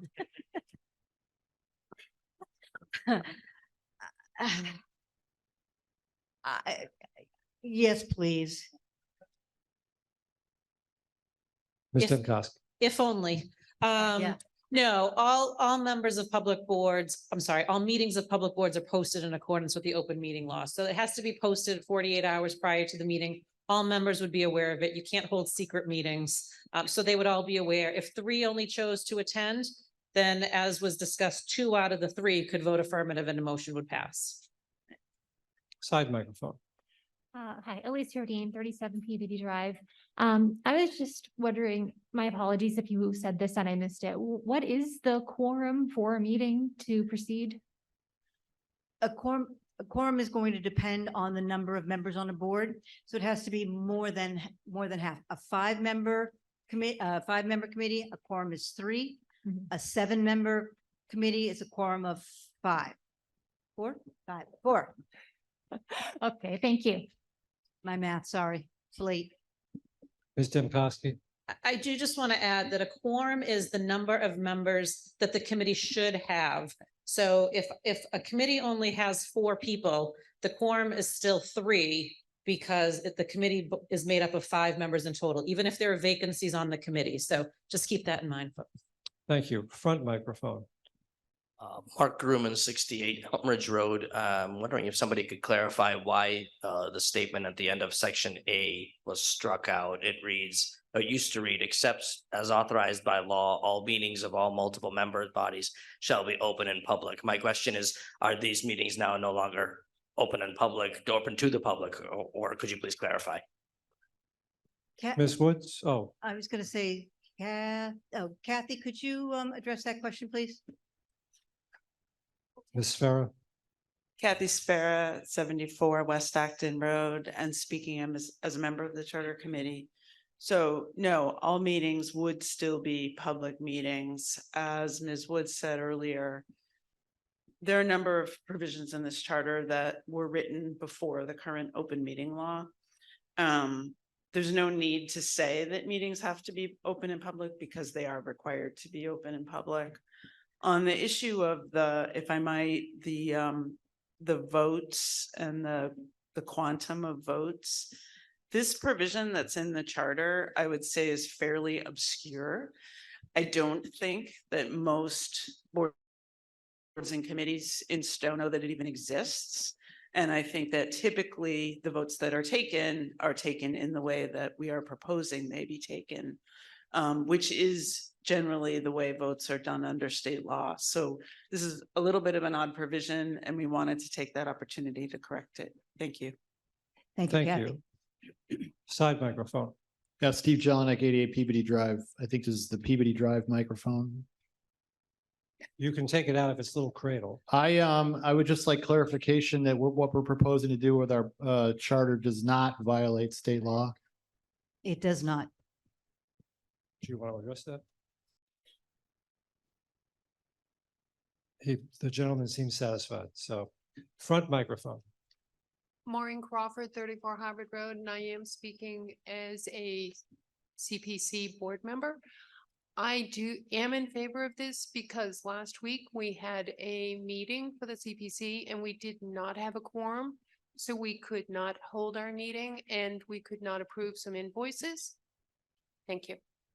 Thank you. Side microphone. Kathleen Pavlicek, 102 Old Bolton Road, and I need clarification on the removal of the quorum and the voting paragraph. Since the charter would not have a definition of quorum, does that mean whatever the state definition takes over? And the same thing with the voting? Kathy? Yes. The answer The answer is yes? The answer, The answer yes, is sorry. The answer is yes. Thank you. Seeing no further debate, I believe we are ready for a vote on Article 10. The question is on the main motion on Article 10, requires a 2/3 majority. We'll use our clickers. We are down to the size of a normal town meeting, so I'm going to have voting open only for 30 seconds. 30 seconds beginning now.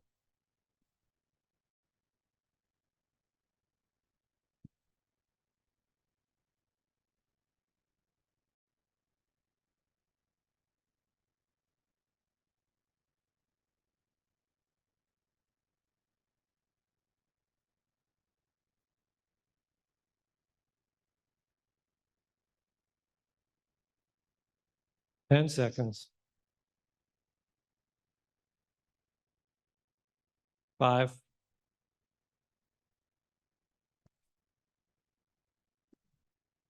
And voting is closed. And by a vote of 176 to 26, the motion passes. Article 11, charter change elected officials. Do I have a motion, Ms. Fraser? Mr. Moderator, I move the town approve Article 11, charter change elected officials as printed in the warrant, provided however, that in accordance with general law, chapter 43B, section 10, this proposed amendment shall not take effect until the approval of the voters at the 2024 annual town election. Thank you. Your Finance Committee recommendation is in the warrant. Select Board has a recommendation, Ms. Fraser. Select Board recommends approval of this article. Thank you. Ms. Woods? Thank you, Mr. Moderator. The proposed change really is just to kind of modernize and clarify the section. It's for the elected official process. We talked about the appointed earlier. This is for the elected officials, and it mainly adds some additional time for the town clerk to do some verifications. And a lot of those changes were done with, in consultation with the town clerk, because signatures have to be verified, and the timeline was just very, very tight. So it just kind of modifies those a little bit, gives her some additional time. Thank you. Seeing no debate, we're ready for a motion. I'm sorry, we're ready for a vote. The question is on the main motion under Article 11. If this requires a 2/3 majority, as it's a charter change, we will use our clickers. Voting will be open for 30 seconds, beginning now.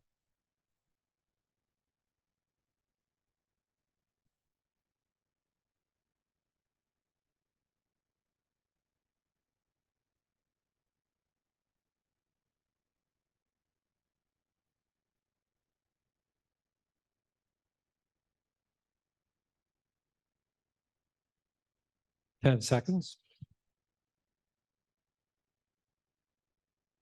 5.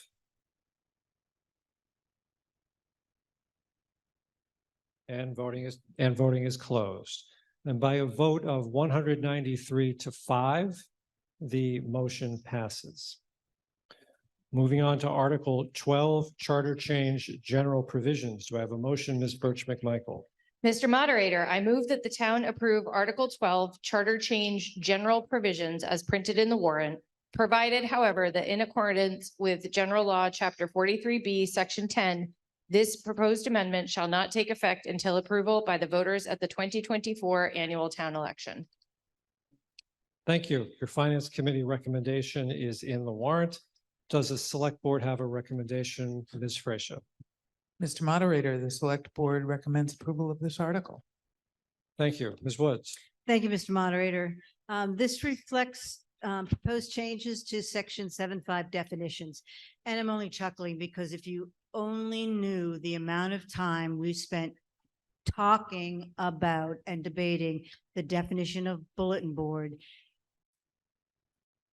Unbelievable. But anyway, so what we have done is we have now clarified the definition of bulletin board to basically delegate it to the select board, that they can make the determination of what the official place is. And we did that for a reason.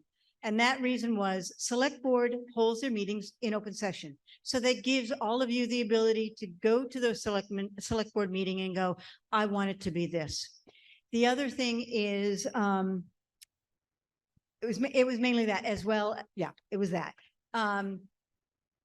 We also have to look forward to the next, again, next 10 years. So we wanted to be able to provide some flexibility of what that definition might be. They can change it from time to time, but the designation of what the official bulletin board will be will now, if the changes is agreed to, will lie in the hands of the select board. We're fixing a typographical error. There was 2 bullet A's. So we made one of the A's an H. The other one is to clear. I know, it's tough job, but somebody had to do it. We also clarified the definition of master plan. So while it is master plan, it also can be an alternate term of comprehensive plan. Thank you. Seeing no debate, we're ready for a vote.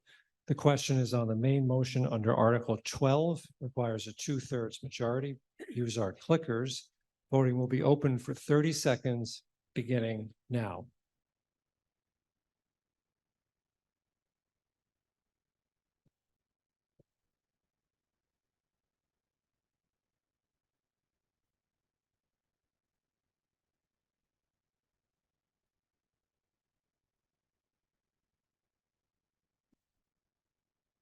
Ten seconds. 5 seconds. And voting is closed. And by a vote of 191 to 7, the article passes. Moving on to Article 13, Charter Change Administrative. Do I have a motion, Mr. Constanzos? Mr. Moderator, I move that the town approve Article 13 Charter Change Administrative as printed in the warrant, provided, however, that in accordance with General Law, Chapter 43B, Section 10, this proposed amendment shall not take effect until approval by the voters at the 2024 annual town election. A motion and a second. Your Finance Committee recommendation is in the warrant.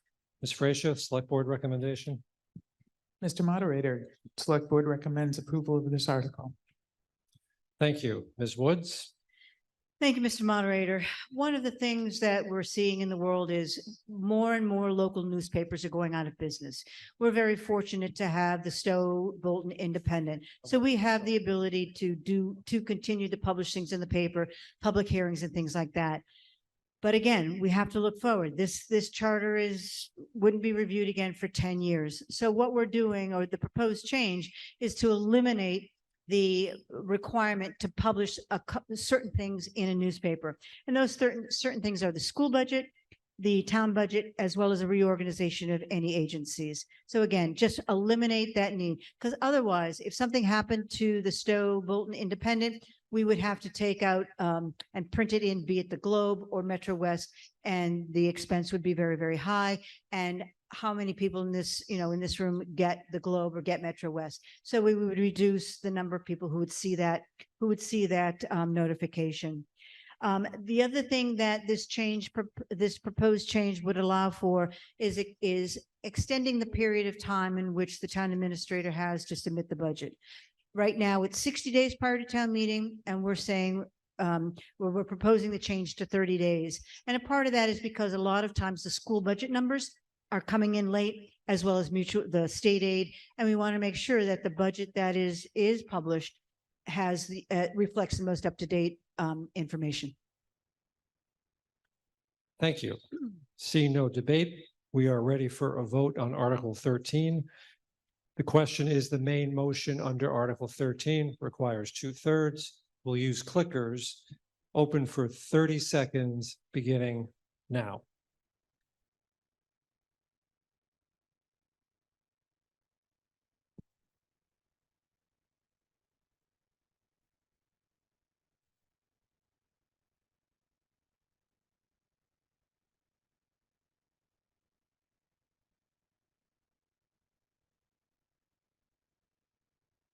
10 seconds.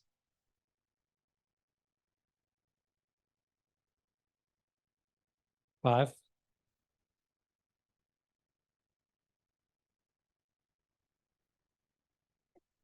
And voting is closed. And by a vote of 175 to 21, the motion passes. Moving on to Article 14, Charter Change, Select Board Appointments, and to vest authorities for cemeteries and streets in Director of Public Works. Do I have a motion, Ms. Hegeman?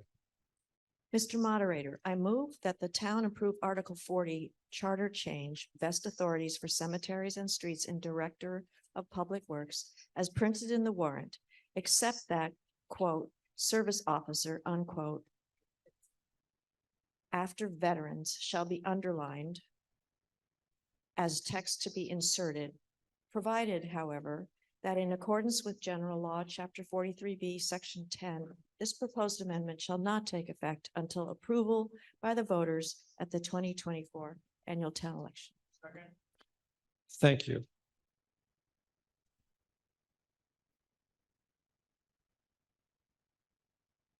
Ms. Hegeman, I think you may have accidentally said Article 40 at the beginning of that. I believe you meant Article 14. Do you accept that friendly amendment?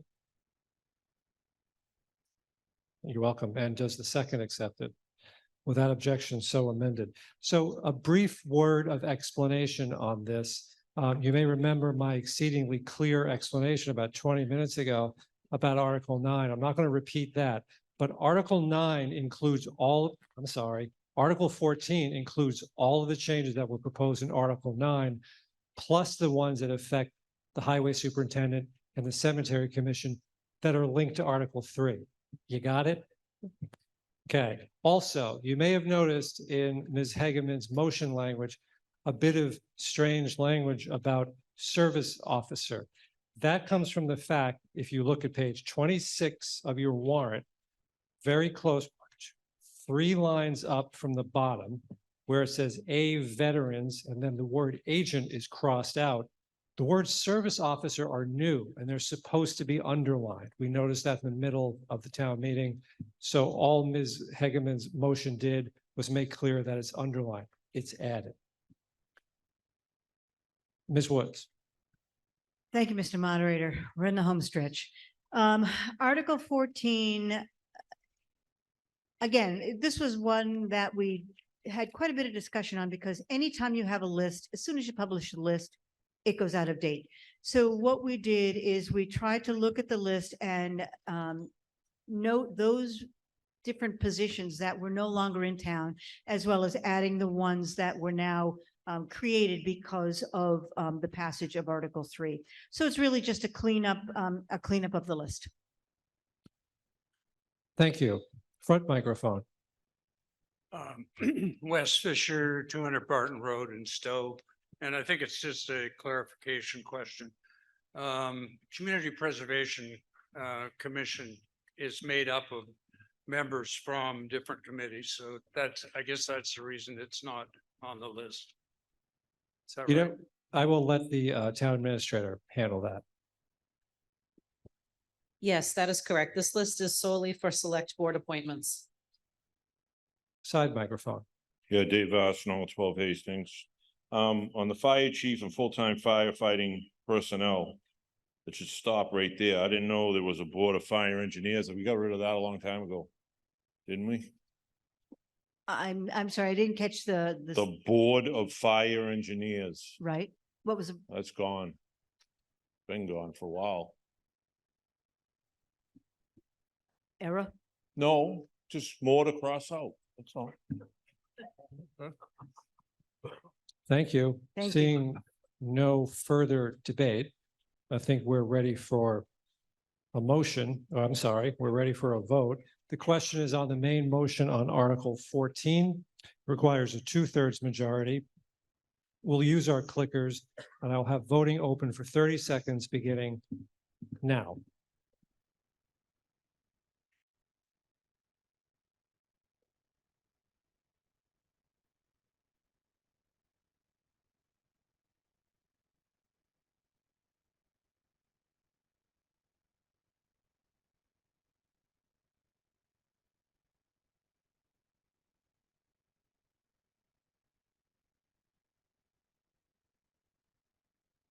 10 seconds.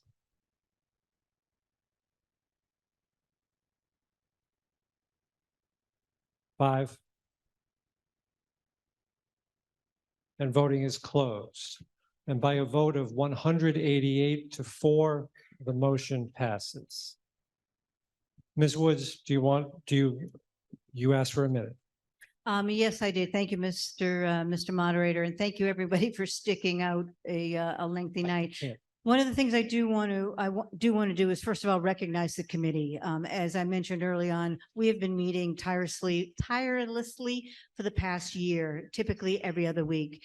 And I do want to, publicly thank Kathy Sfera, Kathy Kono, Karen Meyer, and Dave Walrath for really doing the heavy lifting and really putting these changes. So I'd like the Charter Commission to Please stand up.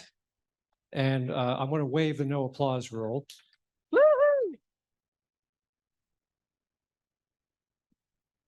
And I will give you a heat of warning. If the town moderator comes at you in 10 years, say no. Hey, whoa. All right, I got 10 years. One matter of cleanup, we need to return to Article 9, which we deferred to after Article 14 and do it. No, Ms. Woods, I think we can handle this. You're welcome. Do I have a motion on Article 9? I guess I'm not sure who it is. Ms. Hageman. Mr. Moderator, I move no action on this Article 9. So obviously Article 9 is now redundant or irrelevant since we passed Article 14. Did I have a second on that motion for no action? Is there any debate? Seeing none, we'll go to a vote. I'll risk the cards on this one. All those in favor of no action on Article 9, thank you. You can lower them. And against, no one. Article 9, no action. Proceeding to Article 15. Acceptance of a portion of Box Mill Road as a town way. Do I have a motion, Mr. Toole? Mr. Moderator, I move that the town approve Article 15, acceptance of a portion of Box Mill Road as a town way, as printed in the warrant, to accept as a public way a portion of the roadway known as Box Mill Road as heretofore laid out by the Select Board and shown on a plan of land entitled Layout Plan of Land, Box Mill Road over Elizabeth Brook, Stow, Massachusetts, dated June 26, 2023, prepared by Green International Affiliates Incorporated and on file with the town clerk, and authorize the Select Board to acquire by gift, purchase, and or eminent domain the fee to and or easements in a portion of Box Mill Road for all purposes for which public ways are used in the town of Stow, and any drainage access utility and or other easements related thereto. Do I have a second?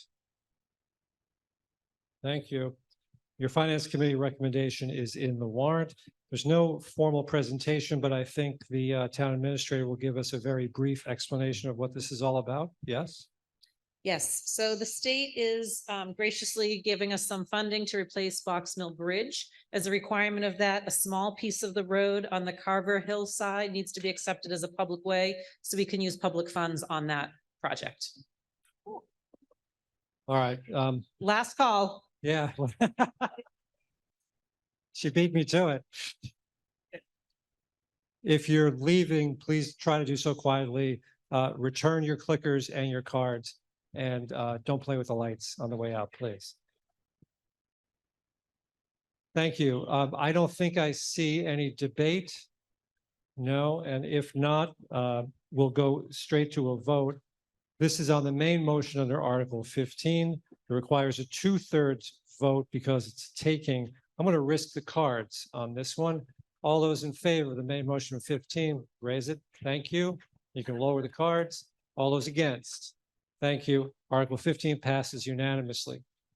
It is traditional at Stow town meetings, Stow evening town meetings, for the moderator to check in with everyone who's here at 11 o'clock about whether or not you want to press on. We only have 2 articles to go. Show of hands, we want to keep going. Good enough. Thank you. Just had to do it. Article 16, amend general bylaw, Article 4, Section 9. Do I have a motion, Ms. Freesia? Mr. Moderator, I move that the town accept Article 16, amend General Bylaw Article 4, Section 9, as printed in the warrant to amend the town bylaw Article 4, Section 9, adopted pursuant to Mass General Law, Chapter 40, Section 57, which statute allows municipalities to deny licenses and permits, among other things, when the applicant or owner of the property to which the license or permit relates owes municipal taxes or fees, to bring such bylaw into accord with the law as revised by the Municipal Modernization Act, with the text to be inserted, set forth underlined, and the text to be deleted shown in strike through. Ms. Freesia, Town Council has recommended that the word accept appearing in the first line be approved. Do you accept that friendly amendment? Yes, I do. Does whoever offered the second accept that friendly amendment? Without objection, so amended. Your Finance Committee recommendation is in the warrant.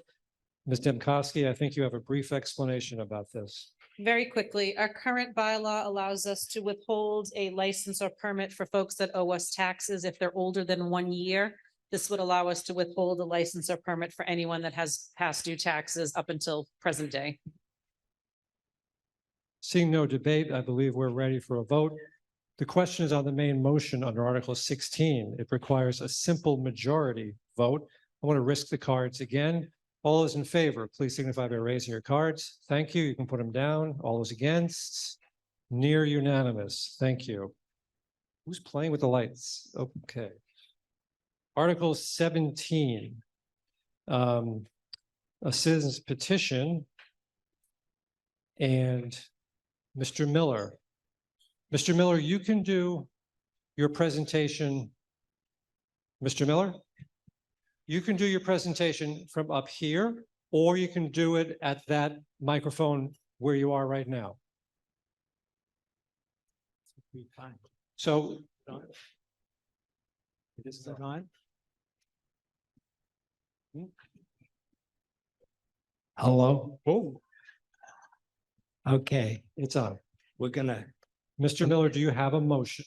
yes, I do, sir. Mr. Moderator, I move to see if the town will vote to refer the planning board to the planning board, the development of a proposed bylaw section titled Firearms Business Zoning, and to report progress of such at the town meeting 2024. Hold on, Mr. Miller. I need those lights turned back on. Remember. I know you're trying to save money here. So, hey, Mr. Arsenal, just to get you back for that comment about how you want the deputy moderator, I need you to stay there and just wave your arms for the next few minutes. You're the guy. I'm sorry, Mr. Miller. All right. So I was informed that the article as printed in the town meeting warrant. Mr. Miller? Yes. Can you hold on just 1 second? I need a second for your motion. Is there a second? Many seconds. Okay, so, and Mr. Miller, I just want to point out, you're making a different motion than the words that are printed in the article. Yes. You're making a motion to refer the matter of firearms business zoning to the planning board with instructions or a request to report back to the annual town meeting, correct?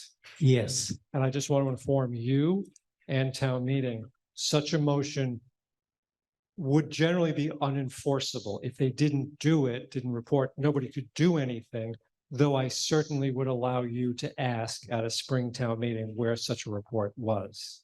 All right? Thank you. And now you may explain. Okay. Well, I want to, yes, I'll do that first. Yeah. I'm going to get some recommendations first, Mr. Miller. I'm sorry to keep interrupting you. Do I have a recommendation from the Finance Committee? Mr. Patudo. Similar to Article 5, we did not. Sorry, I apologize. Give me a second. It's been a long day. Because at the time of our seeing this, it had no enforceable language and it had nothing that we could. It had nothing we could determine any financial impact upon the town. Therefore, we generally voted against it as we cannot make recommendations to support potential legislation or bylaws without seeing what they are. Because we couldn't see what it was, we can't recommend it. So therefore, we do not recommend supporting this bylaw. And does the planning board have a recommendation? Over here, Jim. Hi, Lori. Hi, Lori Clark, chairperson of the planning board. First, I just want to report that the planning board, as required, held a public hearing on September 12th to consider the contents of the citizens petition, which at the time was the article.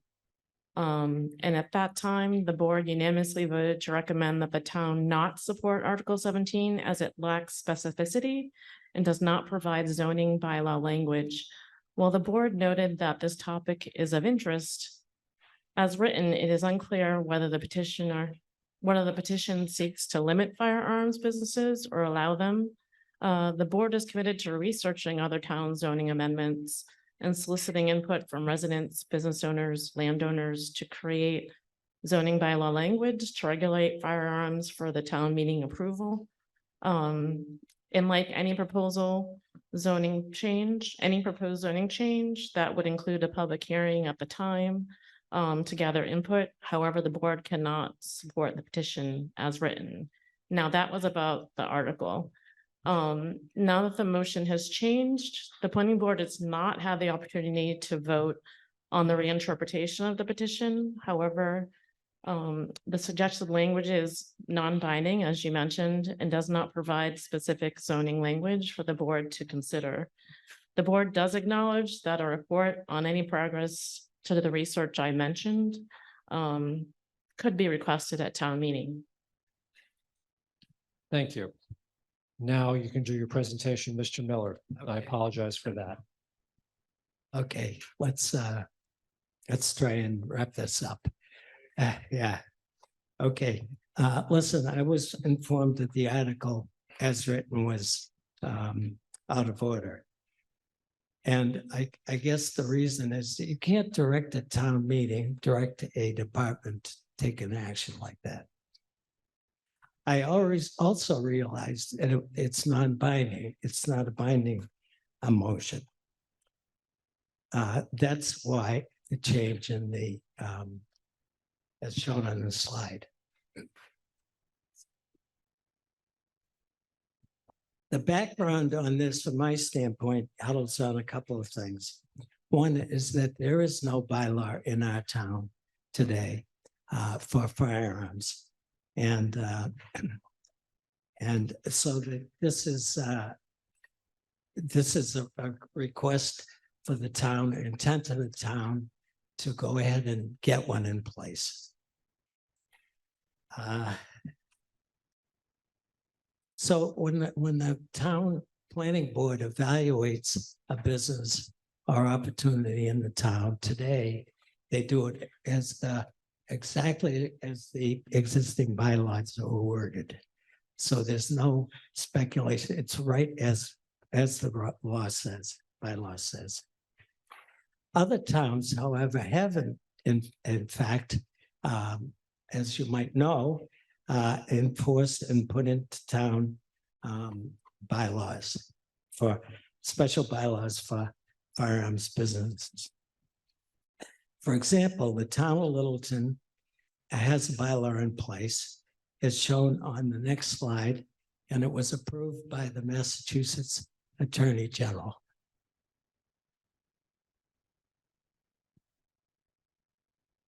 So, here we go. So this is an outline of the Littleton bylaw. I don't know if people in the audience have members of the town of Stow have studied it, but I have. And this is just the context, not the individual. It's about 6 pages in length, covering the subject. And I put in I'd like to highlight a couple of things. One is that it defines the various businesses, whether manufacturers, retails, et cetera. There's a requirement of 50 feet between individual businesses, as well as 500 feet, as well as 500 feet from schools, churches, and places like that. The Littleton law by law does not have a requirement on our maximum number of locations that can be involved. Some other towns do, but the Littleton doesn't have that.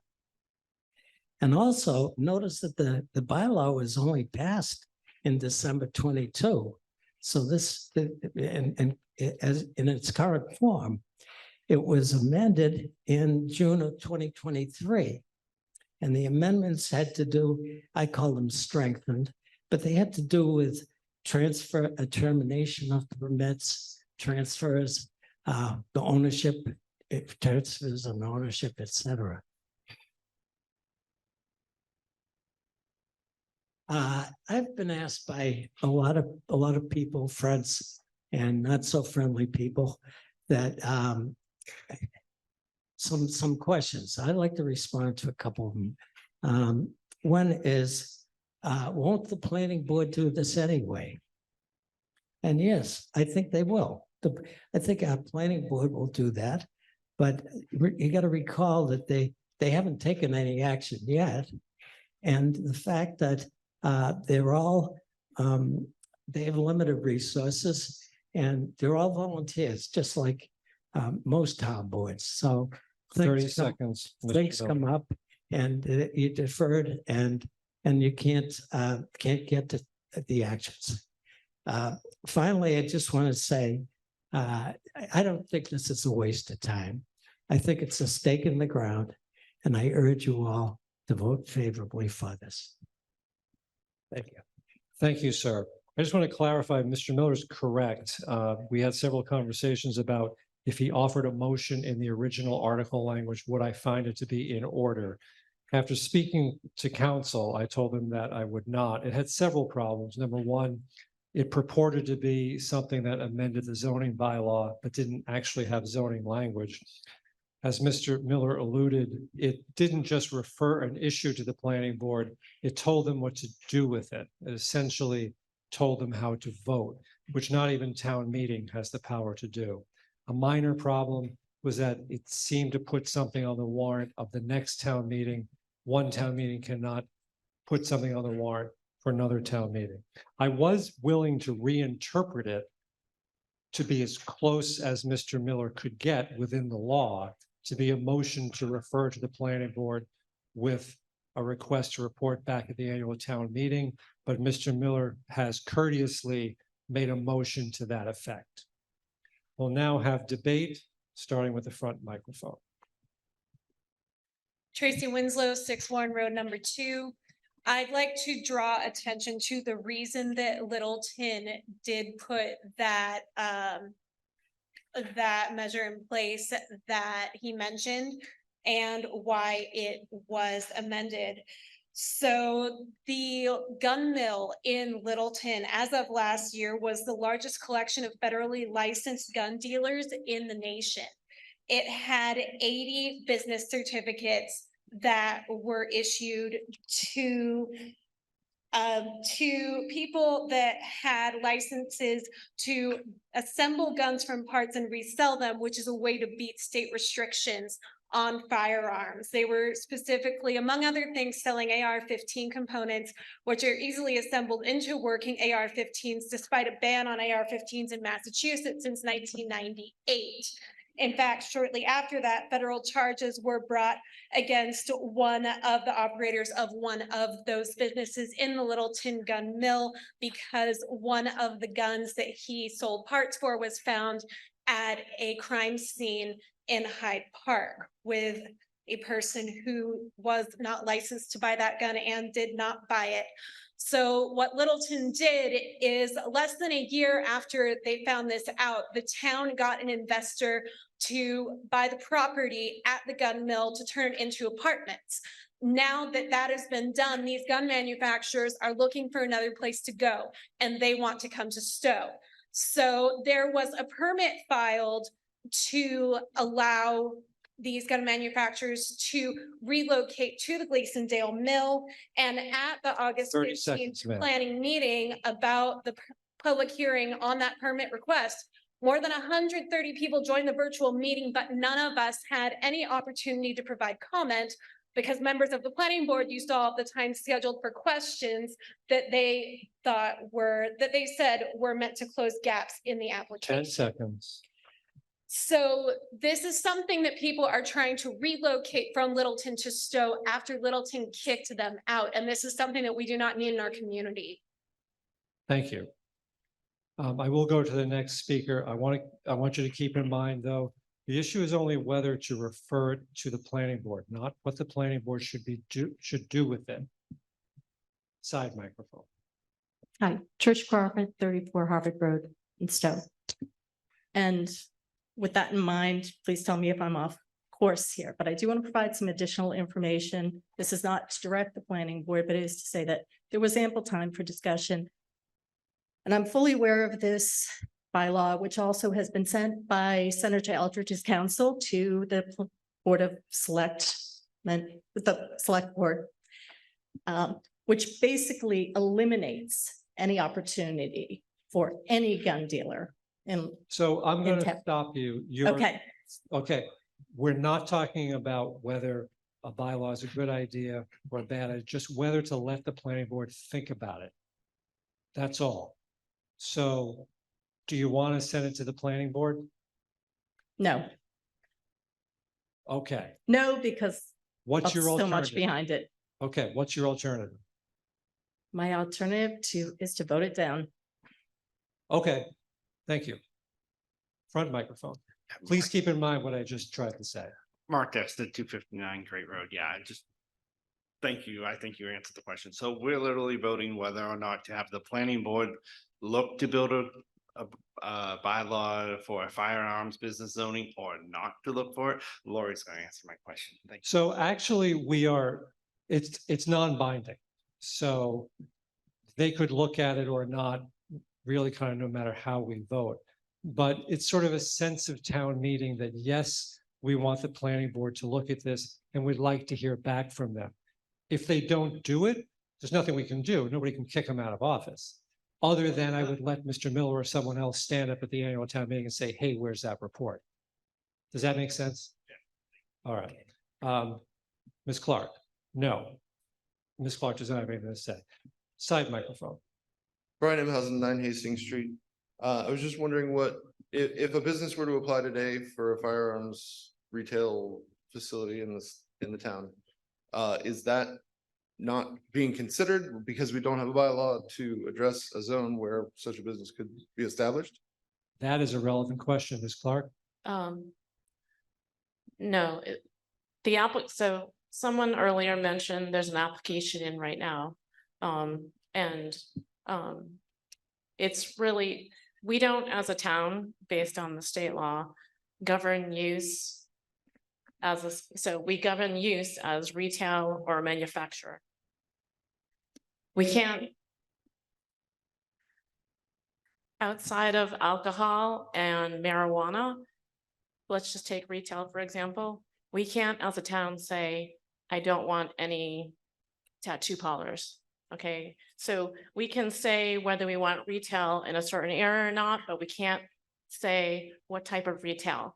Now, I think what Littleton shows is there's ways you can regulate outside of banning. So back to the motion. So if someone could apply and we already have an application in front of us, and regardless of whether we create a bylaw or not, we have to make a decision on that application. And just so you know, the bylaw in the future will not back to an existing application. So I just want to be clear. Okay, thank you. Thank you. Front microphone. Adam Wagman, 115 North Shore Drive. I appreciate the thoughtfulness in bringing this forward, but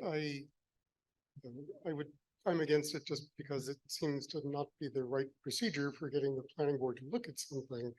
So I guess I would just, in the hope of not having people in the future move a town meeting to ask various boards to do things, no offense at all, perhaps it would be helpful if someone would say what the right procedure is if somebody wishes a board would look at something. There's maybe someone like Ms. Clark might want to say. I'm having difficulty hearing. I think it's me. Was that a question for Ms. Clark?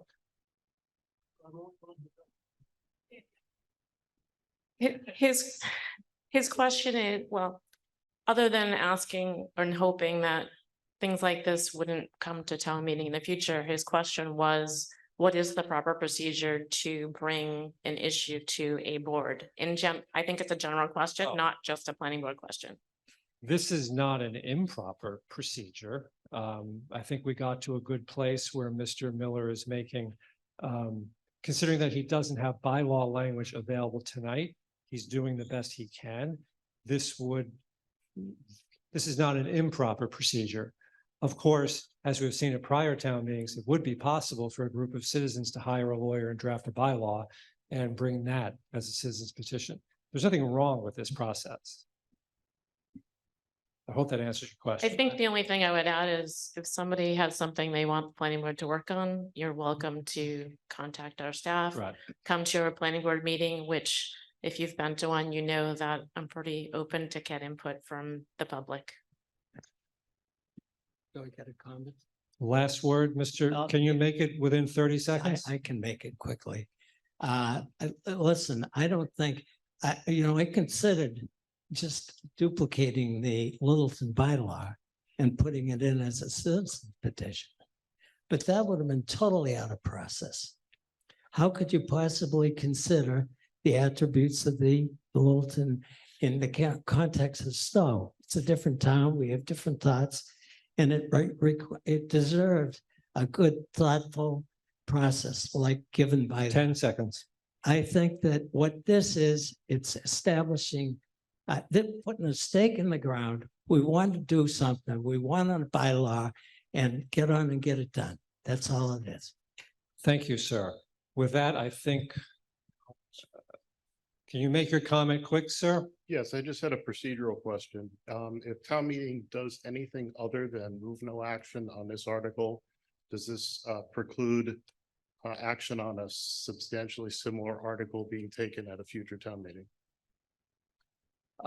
Does this somehow preclude future action on this issue? No.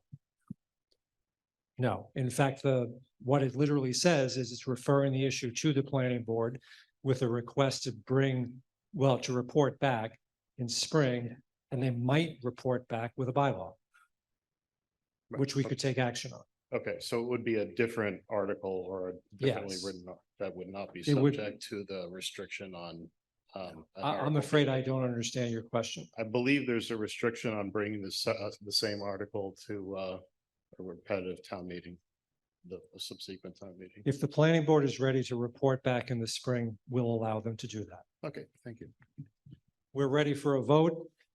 This requires a simple majority. The question is on the main motion under Article 17, which again is to refer to the planning board with a request to report back at the spring town meeting. I am going to use the clickers on this. Voting will be open for 30 seconds, beginning now.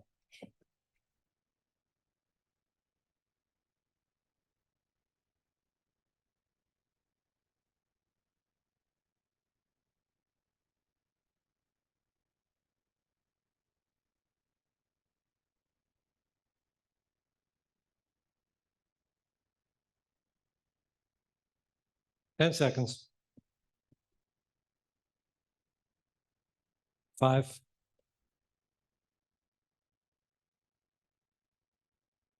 And voting is closed. And by a vote of 81 to 48, the motion passes. Thank you. And we have one final motion, Mr. Constanzos. Mr. Moderator, I move to adjourn the meeting to the town election on September 23rd, 2023, commencing at 10 a.m. at Center School in said town of Stow, and thereafter at the close of the polls to dissolve this meeting. Motion made and seconded to adjourn to the election. All those in favor, raise your cards. Thank you. Against? Seeing none. Thank you very much. Happy birthday. Happy birthday. Mr. Moderator, Jim, may I make an announcement to tell people we have early voting tomorrow from 9 a.m. to 8 p.m. Early voting. Yep, early voting tomorrow, 9 to 8 at Town Building, and Wednesday, 9 to 8 p.m. tomorrow night. See you there.